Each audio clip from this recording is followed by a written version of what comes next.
ಓಂ ಸದಾಶಿವಸಮಾರಂಭಾಂ ಶಂಕರಾಚಾರ್ಯಮಧ್ಯಮಾಂ ಮಧ್ವಾಚಾರ್ಯಪರ್ಯಂತಾಂ ವಂದೇ ಗುರುಪರಂಪರಾಂ ಶ್ರುತಿಸ್ಮೃತಿಪುರಾಣಾನಾಂ ಆಲಯಂ ಕರುಣಾಲಯಂ ನಮಾಮಿ ಭಗವತ್ಪಾದಂ ಶಂಕರಂ ಲೋಕಶಂಕರಂ ಶಂಕಾರೂಪೇಣ ಮಚ್ಚಿತ್ತಂ ಪಂಚೀಕೃತಮಭೂಜ್ಯಯ ಶಂಕರೀಯಸ್ಯ ಸಾಮ್ಯ ಶಂಕರಾಚಾರ್ಯಮಾಶ್ರಯೇ ಪ್ರಹ್ಲಾದವರದೋ ದೇವೋ ಯತ್ತು ಸಿಂಹಃ ಪರೋ ಹರಿಃ ನೃಸಿಂಹೋಪಾಸಕಂ ನಿತ್ಯಂ तं ನೃಸಿಂಹಗುರುಂ ಭಜೇ ಶ್ರೀ ಸಚ್ಚಿದಾನಂದ ಶಿವಾವಿನವ್ಯಂ ಸಿಂಹಭಾರತ್ಯಭಿಧಾನ್ಯತೀಂದ್ರಾನ್ ಜ್ಞಾನಿಧೀಂ ಮಂತ್ರನಿಧೀಂ ಸದಾತ್ಮನಿಂ ಸಾನುಭಜೆ ಮಾನವಶ್ವರೂಪಾ ಸದಾತ್ಮಧ್ಯಾನನಿರತಂ ವಿಷಯೇಭ್ಯಃ ಪರಾಮುಖಂ ಗೌರಿಶಾಸ್ತ್ರೇಕಂ ಚಂದ್ರಶೇಖರ ಭಾರತೀಂ ವಿವೇಕಿನಂ ಮಹಾಪ್ರಜ್ಞಂ ಧೈರ್ಯವ್ಯಾಯ ಕ್ಷಮಾನಿಧಿಂ ಸದಾಭಿನವಪೂರ್ವಂ ವಿದ್ಯಾತೀರ್ಥಗುರುಂ ಭಜೆ ಅಜ್ಞಾನಾಂ ಜಾಹ್ನವೀತೀರ್ಥಂ ವಿದ್ಯಾತೀರ್ಥಂ ವಿವೇಕಿನಾಂ ಸರ್ವೇಷಾಂ ಸುಖದಂ ತೀರ್ಥಂ ಭಾರತೀತೀರ್ಥಮಾಶ್ರಯೇ ವಿದ್ಯಾವಿನಯ ಸಂಪನ್ನಂ वीतरागं विवेकिनं वन्दे वेदान्ततत्त्वज्ञं विदुषेखर भारतीं नमामि यामिनीनाथ लेखालङ्कृतकुन्तलां भवानीं भवसन्तापनिर्वापणसुधानदीं नमः श्री शंकराचार्य शंकरानंद गुरुपादाम्बुजन्मने सविलास महामोहग्राहग्रासैककर्मणे तत्पादाम्बुरुहद्वन्द्वसेवा निर्मलचेतसां सुखबोधाय तत्त्वस्य विवेकोऽयं विधीयते। ಇವಾಗ ನಾವು ಈ ಅನುಭೂತಿ ಪ್ರಕಾಶದಲ್ಲಿ ಸುಮಾರು ಉಪನಿಷತ್ತುಗಳೆಲ್ಲ ಕವರ್ ಮಾಡಿದೀವಿ. ಅದ್ರಲ್ಲಿ ಬುಕ್ಕಲ್ಲಿ ಇರೋದೆಲ್ಲವೂ ಮಾಡಿದೀವಿ. ಒಂದೋ ಎರಡೋ ಮಾತು ಉಳ್ಕೊಂಡಿದೆ. ಅದರಲ್ಲಿ ಇವತ್ತು ನಾವು ತಗೋಬೇಕಾಗಿರೋದು ಕೇನೋಪನಿಷತ್ ಅಂತ. ಅದು ಕೇನೋಪನಿಷತ್ ಅನ್ನೋದು ಯದ್ಯಪಿ ಈಶಾ ಕೇನ ಕಠ ಮುಂಡಕ ಮಾಂಡುಕ್ಯ ಅಂತ ಆ ಸೀರೀಸ್ ಅಲ್ಲಿ ಬರುತ್ತೆ. ಅದು ಕೂಡ ಇವ್ರು ಏನ್ ಮಾಡಿದ್ದಾರೆ, ವಿದ್ಯಾರಣ್ಯರು ಈ ಬುಕ್ಕಲ್ಲಿ ಉಪನಿಷತ್ನ ವಿಂಗಡಣೆ ಮಾಡುವಾಗ ಯಾವ್ಯಾವ ವೇದಕ್ಕೆ ಸೇರಿದೆ ಅಂತ ಆ ರೀತಿಯಲ್ಲಿ ಮಾಡಿದ್ದಾರೆ. ಈ ಕೇನೋಪನಿಷತ್ ಅನ್ನೋದು ಬೃಹದಾರಣ್ಯಕ್ಕೆ ಆದ್ಮೇಲೆ ಬರ್ತಾ ಇದೆ. ಯಾಕಂದ್ರೆ ಬೃಹದಾರಣ್ಯಕ ಶುಕ್ಲ ಯಜುರ್ವೇದಕ್ಕೆ ಸೇರಿದ್ದು. ಹಾಗಾಗಿ ಈ ಕೇನೋಪನಿಷತ್ ಅನ್ನೋದು ಕೂಡ ಶುಕ್ಲ ಯಜುರ್ವೇದಕ್ಕೆ ಸೇರಿರೋದು. ಹೀಗೆ ಒಂದೊಂದು ಉಪನಿಷತ್ತು ಒಂದು ವೇದಕ್ಕೆ ಸೇರಿರೋದು. ಹಾಗಾಗಿ ಇದು ಶುಕ್ಲ ಯಜುರ್ವೇದಕ್ಕೆ ಸೇರಿರೋದು ಅನ್ನೋ ಕಾರಣದಿಂದ ಏನ್ ಮಾಡಿದ್ದಾರೆ, ಕೊನೆಯಲ್ಲಿ ಇಟ್ಕೊಂಡಿದ್ದಾರೆ ಬೃಹದಾರಣ್ಯಕ ಆದ್ಮೇಲೆ. ನಾವು ಬೃಹದಾರಣ್ಯಕ 6 ಚಾಪ್ಟರ್ಸ್ ಮಾಡಿದ್ದಾರೆ ಇವರು. ತುಂಬಾ ದೊಡ್ಡ ಉಪನಿಷತ್ತು. 6 ಚಾಪ್ಟರ್ಸ್ ಮಾಡಿದ್ವಿ, ಎಲ್ಲ ಮುಗಿಸಿದ್ವಿ. ಇವಾಗ ಕೇನೋಪನಿಷತ್ ಅನ್ನೋದು ಸ್ಟಾರ್ಟ್ ಮಾಡ್ಬೇಕಾಗಿದೆ. ಇದು ಸಣ್ಣ ಉಪನಿಷತ್ತು, ಬಟ್ ತುಂಬಾ ಪ್ರೊಫೌಂಡ್, ತುಂಬಾ ವಿಷಯಗಳೆಲ್ಲ ಇದೆ ಇದರಲ್ಲಿ. ಅದನ್ನ ಸಾಮಾನ್ಯವಾಗಿ ಈಶಾ ಕೇನ ಕಟ ಅಂತ ಹೇಳುವಾಗ ಈಶಾವಾಸ್ಯ ಆದ್ಮೇಲೆ ತಕ್ಷಣ ಕೇನೋಪನಿಷತ್ ಮಾಡ್ತಾರೆ. ಹೌದು. ಸೊ ಇದ್ರಲ್ಲಿ ಏನ್ ಮಾಡ್ತಾ ಇದ್ದಾರೆ, ಕೇನ ಅಂತಾನೆ ಪ್ರಶ್ನೆ. ಈ ಉಪನಿಷತ್ಗೆ ಪ್ರಶ್ನೆನೇ ಯಾತಕ್ಕೆ, ಈ ಉಪನಿಷತ್ತಿಗೆ ಹೆಸರೇ ಬಂದ್ಬಿಟ್ಟು ಪ್ರಶ್ನೆ ಮಾಡೋದ್ರಲ್ಲಿ ಉಪನಿಷತ್ತು. ಹಾಗಾಗಿ ಕೇನ ಅಂತ ಹೇಳಿದ್ರೆ ಯಾವ್ದ್ರಿಂದ ಅಂತ ಅರ್ಥ ಸಂಸ್ಕೃತದಲ್ಲಿ. ಹಾಗಾಗಿ ಇದು ಉಪನಿಷತ್ತಿಗೆನೆ ಕೇನ ಅಂತ ಇದೆ. ಅಲ್ಲೂ ಕೂಡ ಪ್ರಶ್ನೋಪನಿಷತ್ತಲ್ಲೂ ಪ್ರಶ್ನೆ ಇದೆ. ಅಲ್ಲೂ ಕೂಡ 6 ಪ್ರಶ್ನೆ ಇದೆ. ಷಟ್ ಪ್ರಶ್ನೋಪನಿಷತ್ ಅಂತ ಕರೀತಾರೆ ಕೆಲವರು. 6 ಜನ ಇದು ಸಾಧಕರು ಗುರು ಹತ್ರ, ಟಿಪ್ಪಲಾದರ ಗುರು ಹತ್ರ ಹೋಗ್ಬಿಟ್ಟು ಒಬ್ಬೊಬ್ರು ಒಂದೊಂದು ಪ್ರಶ್ನೆ ಕೇಳ್ತಾರೆ, ಅದಕ್ಕೆಲ್ಲ ಉತ್ತರ ಕೊಡ್ತಾರೆ. ವೇದಾಂತ ಪೂರ್ತಿ ಕವರ್ ಆಗುತ್ತೆ ಅದರಲ್ಲಿ. ಆ ತರ ಒಂದು ಪ್ರಶ್ನೋಪನಿಷತ್ತು. ಈ ಕೇನ ಅನ್ನೋದ್ರಲ್ಲಿ ಕೂಡ ಪ್ರಶ್ನೆನೇ ಇವ್ರು ಹೇಳ್ತಾರ, ಬಿಗಿನಿಂಗ್ ಪ್ರಶ್ನೆ ತರಾನೇ ಇರೋದು. ಇದೇ ತರ ಮುಂಡಕೋಪನಿಷತ್ತು ಕೂಡ ಬಿಗಿನಿಂಗ್ ಅಲ್ಲೇ ಪ್ರಶ್ನೆನೇ ಬರೋದು. ಆ ತರ ಹೀಗೆ ಏಕವಿಜ್ಞಾನ ಸರ್ವವಿಜ್ಞಾನಂ ಅಂತ ಅದು ಕೂಡ ಸ್ಟಾರ್ಟ್ ಆಗುತ್ತೆ. ಹೀಗೆ ಅಫ್ಕೋರ್ಸ್ ಅಲ್ಲಿ ಆ ಋಷಿ ಪರಂಪರೆ ಹೇಳ್ಬಿಟ್ಟು ತಕ್ಷಣ ಅದು ಬರ್ತಾ ಇದ್ರು. ಬಟ್ ಇಲ್ಲೇನ್ ಮಾಡ್ತಾರೆ ಅಂತ ಹೇಳಿದ್ರೆ, ಇವರು ನಮ್ಮ ವಿದ್ಯಾರಣ್ಯರು ಸ್ಟಾರ್ಟ್ ಮಾಡ್ತಾ ಇದ್ದಾರೆ. ಶಾಖಾ ತಲವಕಾರಾಣಾಂ ಸಾಮವೇದಗತ ಅಸ್ತಿ ಯಾ ವಿದ್ಯಾ ಉಕ್ತ ತತ್ರ ಸಂಕ್ಷೇಪಾತ್ ತಾಂ ವಿಸ್ಪಷ್ಟಂ ಸಹ ಬ್ರುವೆ. ಇದಕ್ಕೆ ಇದು ಸಾಮವೇದಕ್ಕೆ ಸೇರಿದವರು ಅಂತ ಹೇಳ್ತಾ ಇದ್ದಾರೆ. ಇದಲ್ಲ, ನಾನು ಶುಕ್ಲ ಯಜುರ್ವೇದ ಅಂತ ಹೇಳಿದೆ. ಇವರು ಪೀಠಿಕೆ ಕೊಡುವಾಗ ನಮ್ಮ ಟ್ರಾನ್ಸ್ಲೇಟ್ ಮಾಡಿದವರು ಶುಕ್ಲ ಯಜುರ್ವೇದದಲ್ಲಿ ಇರೋ ಈ ಕಾಂಡು ಶಾಖೆಗೆ ಸೇರಿರೋದನ್ನ ಹೇಳ್ಬಿಟ್ಟು ಇವಾಗ ಸಾಮವೇದಕ್ಕೆ ಸೇರಿರೋದನ್ನ ಹೇಳ್ತಾ ಇದ್ದಾರೆ ಅಂತ ತೋರಿಸ್ತಾ ಇದ್ದಾರೆ. ಸಾಮವೇದಕ್ಕೆ ಅಫ್ಕೋರ್ಸ್ ಇದು ಚಾಂದೋಗ್ಯ ಉಪನಿಷತ್ ಸೇರಿರೋದು ಸಾಮವೇದಕ್ಕೇನೆ. ಸೊ ಹೀಗೆ ಇದು ಆಕ್ಚುಲಿ ಸಾಮವೇದ ಉಪನಿಷತ್. ನಾನು ಸ್ವಲ್ಪ ತಪ್ಪಾಗಿ ಹೇಳ್ಬಿಟ್ಟೆ. ಸೊ ಇವಾಗ ಶಾಖಾ ತಲವಕಾರ ಶಾಖಾ ಅಂತ ಇದಕ್ಕೆ ತಲವಕಾರ ಉಪನಿಷತ್ ಅಂದ್ರೆ ಕೆಲವರು ಕರೀತಾರೆ. ಅಂದ್ರೆ ಈ ಉಪನಿಷತ್ತಿಗೆ ಕೇನೋಪನಿಷತ್ ಅಂತ ತುಂಬಾ ಪ್ರಾಪುಲರ್ ನೇಮ್ ಅದೇನೆ. ಬಟ್ ಅದಕ್ಕೆ ತಲವಕಾರ ಉಪನಿಷತ್ ಅಂತಾನು ಒಂದಿದೆ. ಈ ತಲವಕಾರ ಅನ್ನೋದನ್ನ ನಮ್ಮ ಪರಮಾರ್ಥ ಅನ್ನೋದ ಆ ವಾಯಿಲೇನು ಒಡೆಯಾದ ಪೇರ್ಸ್ತಿರೋ. ಅಂದ್ರೆ ಯಾಕಂದ್ರೆ ತಲವಕಾರ ಅನ್ನೋದು ಹೇಳಿಕೆ ನಮ್ಗೆ ಸ್ವಲ್ಪ ಬರ್ತಾ ಇಲ್ಲ. ಏನೋ ಆತರ ಹೆಸರು ಇದಕ್ಕೆ, ತಲವಕಾರ ಅಂತ ಅದಕ್ಕೆ ಹೆಸರು.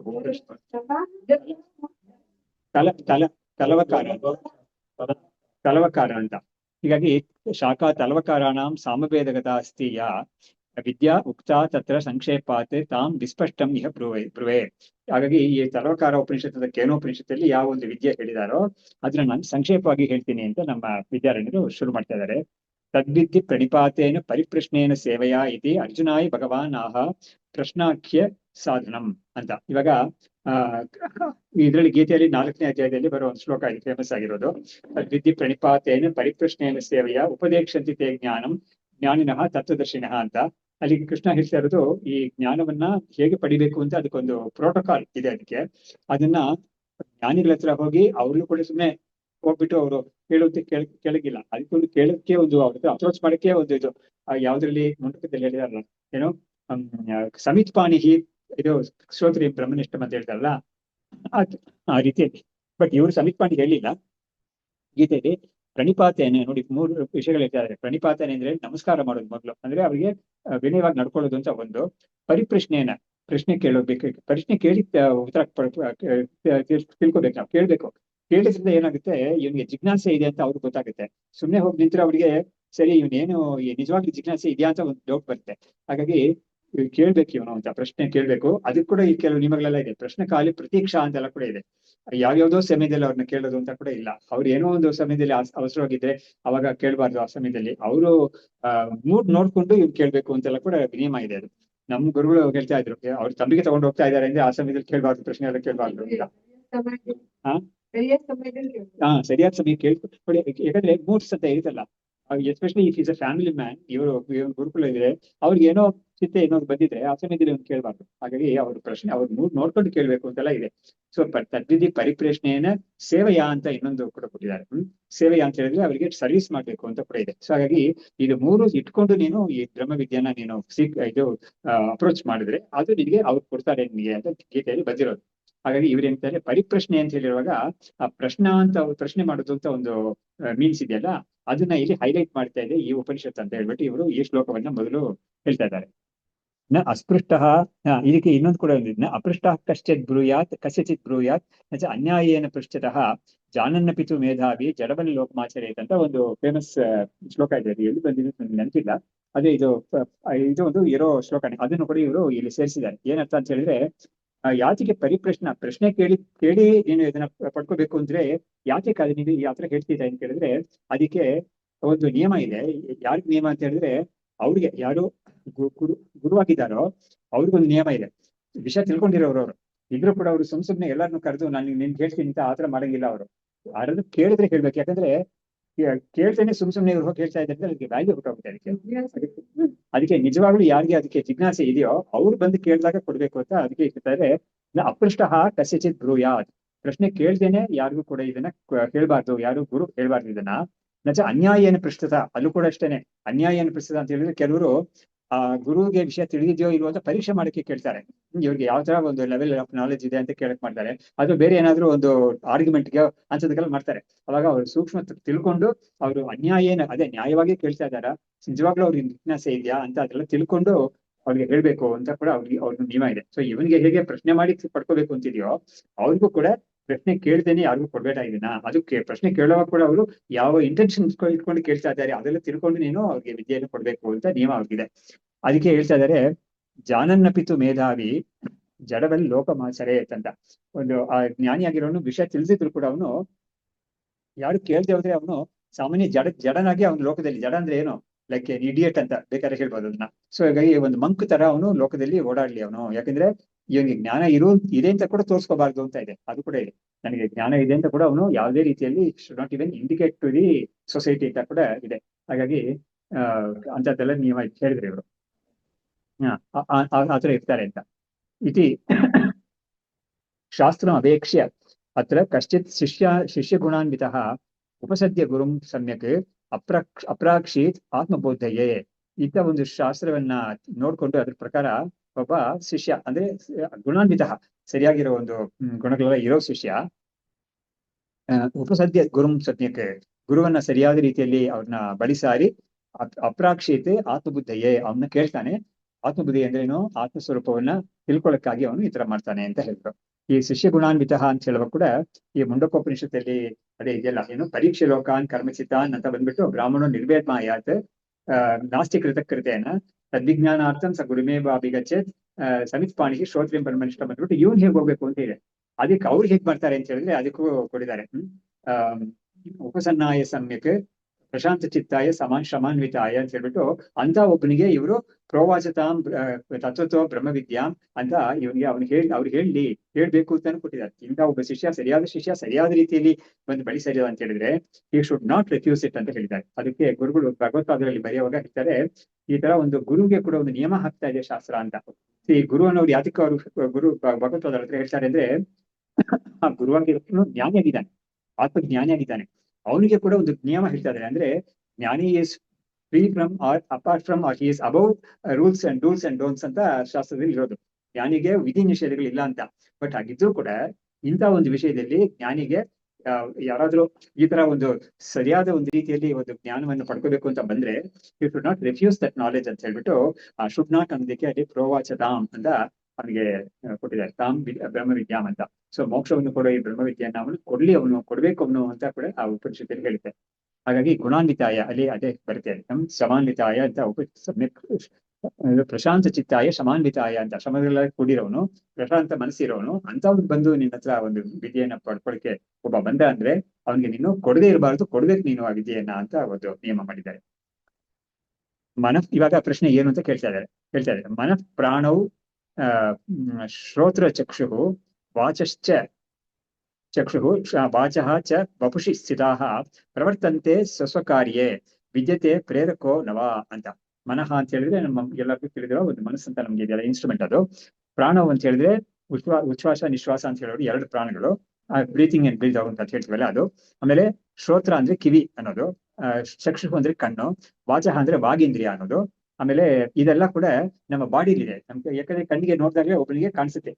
ಯದ್ಯಪಿ ಇಂದ್ರಿಯಗಳ ಕಣ್ಣು ಕಾಣಿಸದೆ ಹೋದ್ರು ಕೂಡ ಅವ್ನು ಬದುಕಿದ್ದಾನೆ, ಇಂದ್ರಿಯಗಳೆಲ್ಲ ಇದೆ ಅವನಿಗೆ ಅಂತ ನಮ್ಗೆ ನೋಡಿದಾಗ ಗೊತ್ತಾಗುತ್ತೆ. ಅದು ಅವ್ನು ಸ್ವಲ್ಪ ಪ್ರಶ್ನೆ ಮಾಡಿ ನೋಡಿದಾಗ ಅವ್ನಿಗೆ ಕಿವಿ ಎಲ್ಲ ಸರಿಯಾಗಿ ಕೇಳಿಸ್ತಾ ಇದೆಯಾ, ಅದೆಲ್ಲ ಇದು ಫಂಕ್ಷನ್ ಮಾಡದೇ ಇಲ್ವಾ ಅಂತ ಗೊತ್ತಾಗುತ್ತೆ. ಬಟ್ ಇದ್ರೂ ಕೂಡ ಇಂದ್ರಿಯಗಳೆಲ್ಲ ಎಲ್ಲಿ ಇದ್ಕೊಂಡು ಫಂಕ್ಷನ್ ಆಗುತ್ತೆ ಅಂತ ಹೇಳಿದ್ರೆ ಗೋಲ್ಕಗಳೆಲ್ಲ ಶರೀರದಲ್ಲೇ ಇದೆ, ಅದು ಸ್ಥೂಲ ಶರೀರದಲ್ಲೇ ಇದೆ. ಅದು ಆಗಿರುವಾಗ ಮನಸ್ಸು ಕೂಡ ಅವನಲ್ಲಿ ಇದೆ ಅಂತ ಗೊತ್ತಾಗ್ತಾ ಇದೆ. ಆಮೇಲೆ ಪ್ರಾಣ ಕೂಡ ಅವನಿಗೆ ಯಾಕೆ ಬದುಕಿದ್ದಾನೆ ಅಂತ, ಪ್ರಾಣ ಅವನಿಗೆ ಉಸಿರಾಡ್ತಾ ಇದೆ ಅಂತ ಗೊತ್ತಾಗುತ್ತೆ. ಇವುಗಳೆಲ್ಲ ತಮ್ಮ ಕೆಲಸವನ್ನು ಮಾಡ್ತಾ ಇದೆ. ಕಣ್ಣು ಅನ್ನೋದು ರೂಪವನ್ನು ನೋಡುತ್ತೆ, ಕಿವಿ ಅನ್ನೋದು ಶಬ್ದವನ್ನು ಕೇಳುತ್ತೆ, ಹೀಗೆ ವಾಕ್ ಅನ್ನೋದು ಒಂದು ನುಡಿಯನ್ನು ಹೇಳುತ್ತೆ. ಅದು ಅವಾಗ ಇನ್ನೊಬ್ರು ರೆಸ್ಪಾಂಡ್ ಮಾಡ್ತಾರೆ ಇದಕ್ಕೆ. ಮನಸ್ಸು ಅನ್ನೋದು ಯೋಚನೆ ಮಾಡುತ್ತೆ, ಪ್ರಾಣ ಅನ್ನೋದು ಅವನ ಬದುಕಿರೋಕ್ಕೆ ಅವನಿಗೆ ಮೇಂಟೈನ್ ಮಾಡ್ತಾ ಇರುತ್ತೆ. ಈ ಇಂದ್ರಿಯಗಳೆಲ್ಲ ವರ್ಕ್ ಆಗ್ಬೇಕು, ಪ್ರಾಣ ಬೇಕು, ಅದು ಕೂಡ ಒಂದಿದೆ. ಹಾಗಾಗಿ ಹೀಗೆಲ್ಲ ಇರೋದು ಸ್ಥೂಲ ಶರೀರದಲ್ಲಿ ಕಾಣಿಸ್ತಾ ಇದೆ. ನೋಡಿ, ಪ್ರಶ್ನೆ ಕೇಳೋನು ಕೂಡ ಇಲ್ಲಿ ಅವನು ಸ್ವಲ್ಪ ಹೈ ಲೆವೆಲ್ ಸ್ಟೂಡೆಂಟ್. ಅವನು ಎ ಕ್ಲಾಸ್, ಅದು ಬೇಬಿ ಕ್ಲಾಸ್ ಸ್ಟೂಡೆಂಟ್ ಅಲ್ಲ. ಅವನು ತಿಳ್ಕೊಂಡು ಒಂದು ಲೆವೆಲ್ ಬಂದಿದ್ದಾನೆ. ನಮ್ಗೆ ಇದ್ರೂ ಕೂಡ ಅವನಿಗೆ ಪೂರ್ಣವಾಗಿ ಗೊತ್ತಾಗ್ತಾ ಇಲ್ಲ. ಈ ನೋಡಿ, ಇದಕ್ಕೂ ಕೂಡ ಒಂದು ನಿಯಮ ಇದೆ, ನಮ್ಮ ಯೋಗ ವಾಸಿಷ್ಠದಲ್ಲಿ ಬರುತ್ತೆ. ಅದು ಹೇಗ್ ಬರುತ್ತೆ ಅಂದ್ರೆ, ಈ ಶಿಷ್ಯ ಎಂತಹ ಶಿಷ್ಯನಾಗಿರ್ಬೇಕು ಈ ವೇದಾಂತಕ್ಕೆ ಅಧಿಕಾರಿಯಾಗಿ ಹೇಳುವಾಗ, ಅತ್ಯಂತ ಅಜ್ಞಃ ನೋ ತಜ್ಞಃ ಅಂದ್ರೆ ಅವನು ಟೋಟಲ್ ಇಗ್ನರೆಂಟ್, ಒಂದು ಇಗ್ನೋರಮೆನ್ಸ್ ಅಂತ ಹೇಳ್ತಾರಲ್ಲ ಆ ತರನು ಇರಬಾರ್ದು. ಅದೇ ಸಮಯ ಎಲ್ಲ ತಿಳಿದವನಾಗಿ ಇರಬಾರ್ದು.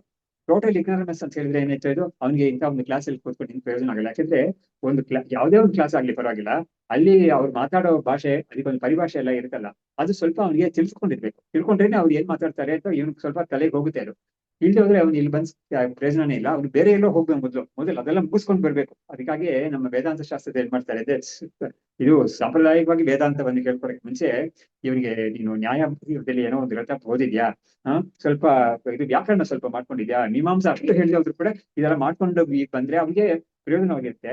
ಯಾಕೆ ಅಂತ ಹೇಳಿದ್ರೆ, ಇದನ್ನ ಹೇಳ್ಕೊಡಕ್ಕೆ ಯಾರು ಕೂತಿರ್ತಾರಲ್ಲಿ ಅಂತ ವಿದ್ವಾನ್, ಅವ್ರಿಗೆ ತುಂಬಾ ಸ್ಪೂನ್ ಫೀಡಿಂಗ್ ಮಾಡ್ಬೇಕಾದ ಅವಶ್ಯಕತೆ ಇಲ್ಲ.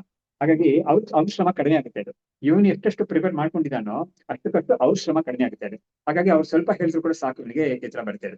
ಅದಕ್ಕೂ ಕೂಡ ನಮ್ಮ ಇದರಲ್ಲಿ ವಿವೇಕ ಶಿರೋಮಣಿಯಲ್ಲಿ ನಿಯಮ ಮಾಡಿದ್ದಾರೆ. ಅಪಾರ್ಶ್ವಂ ಶಮದಮಾದಿ ಈ ಸಾಧನ ಚಟುವಟಿಕೆ ಬಿಟ್ಟು ಮೇಧಾವಿ ಪುರುಷೋ ವಿದ್ವಾನ್ ಊಹಾಪೋಹ ವಿಚಕ್ಷಣ ಅಧಿಕಾರಿ ಆತ್ಮವಿದ್ಯಾಯ ಮುಕ್ತ ಲಕ್ಷಣ ಲಕ್ಷಿತ ಅಂತ ಹೇಳಿದ್ದಾರೆ.